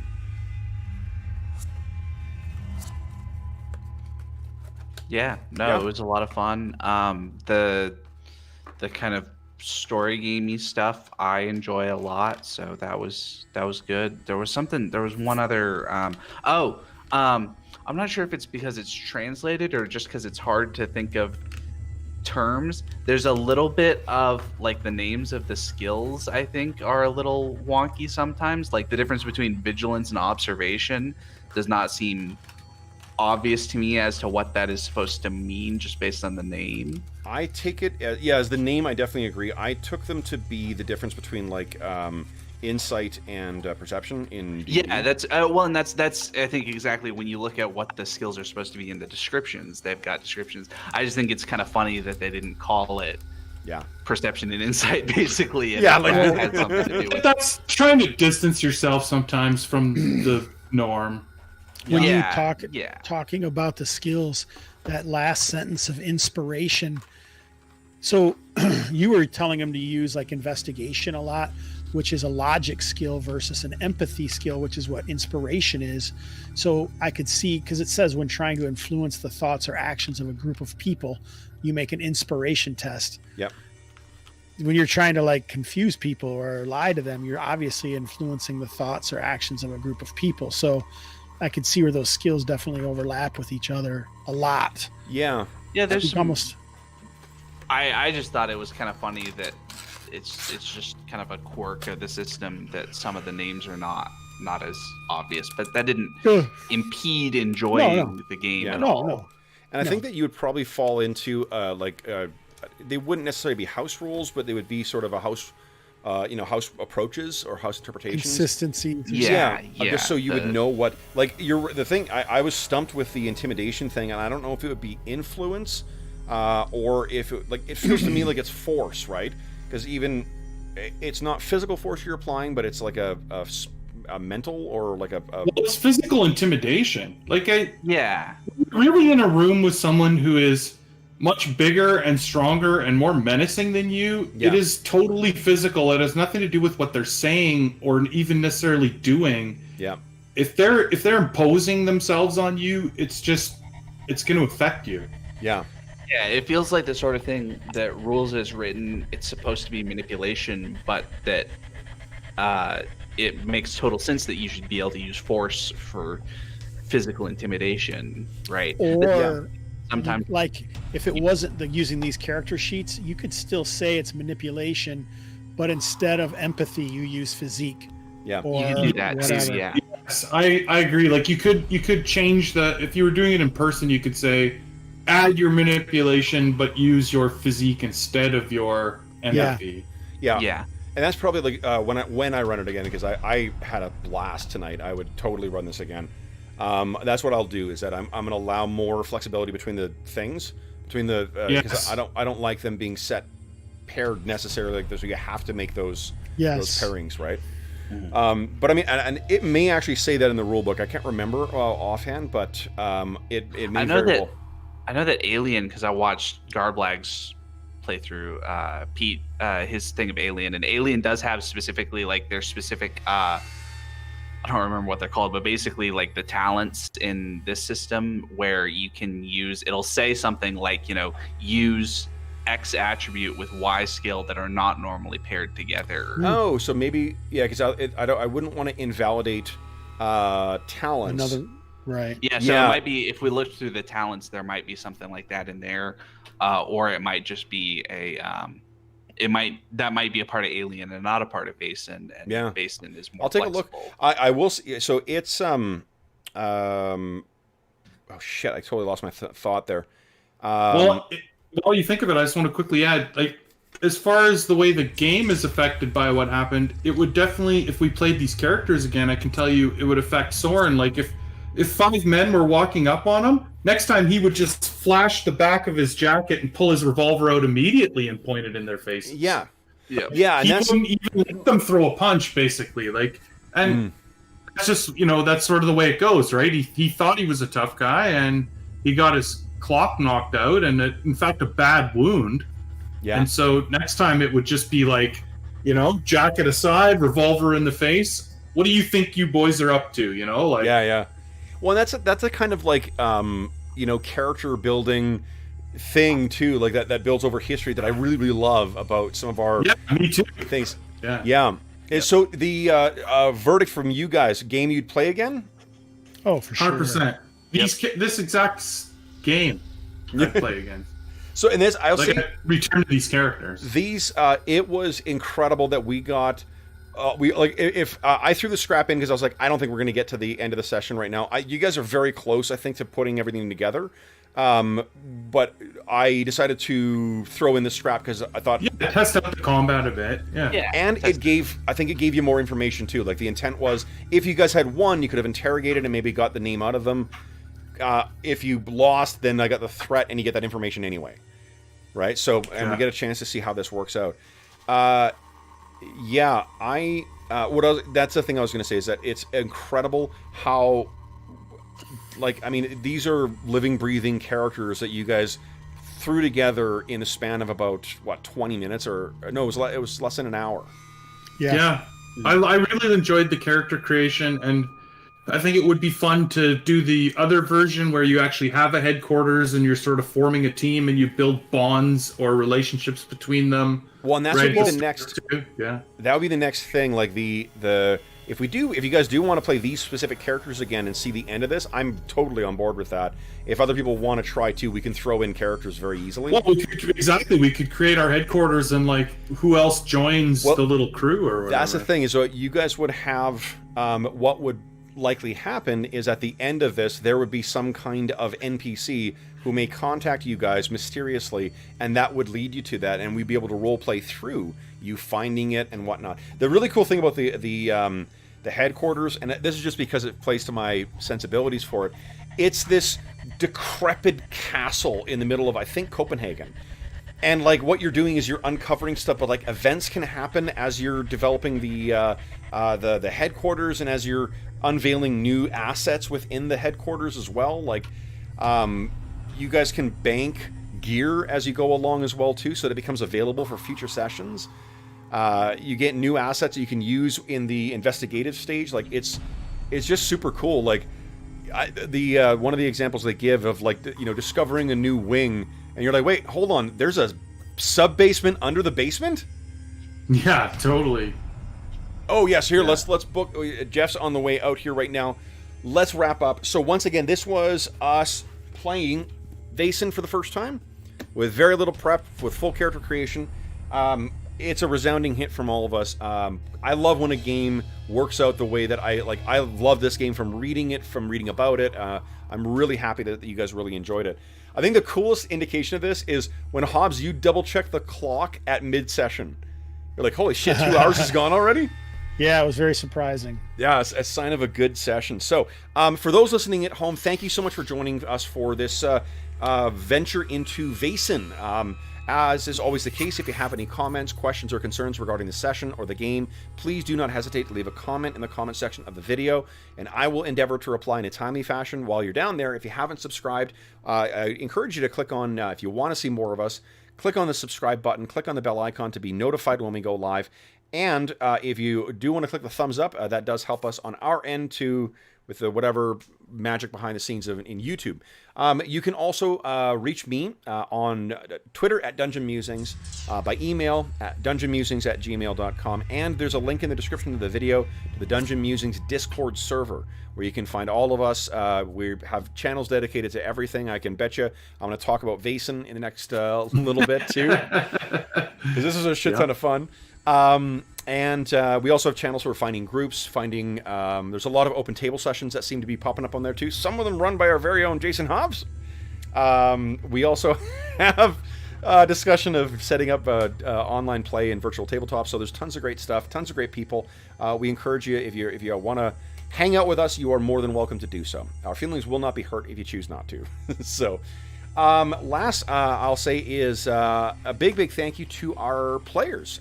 So Arlen, Jeff, and Hobbs, thank you so much for jumping in. It's not they only knew we were going to do this about 45 minutes before the session, so it is once again it's a terrific group of players who are willing to roll with the punches when we have to try something new. Thank you so much for making this first session of Vaesen so much fun for me, guys. I appreciate it.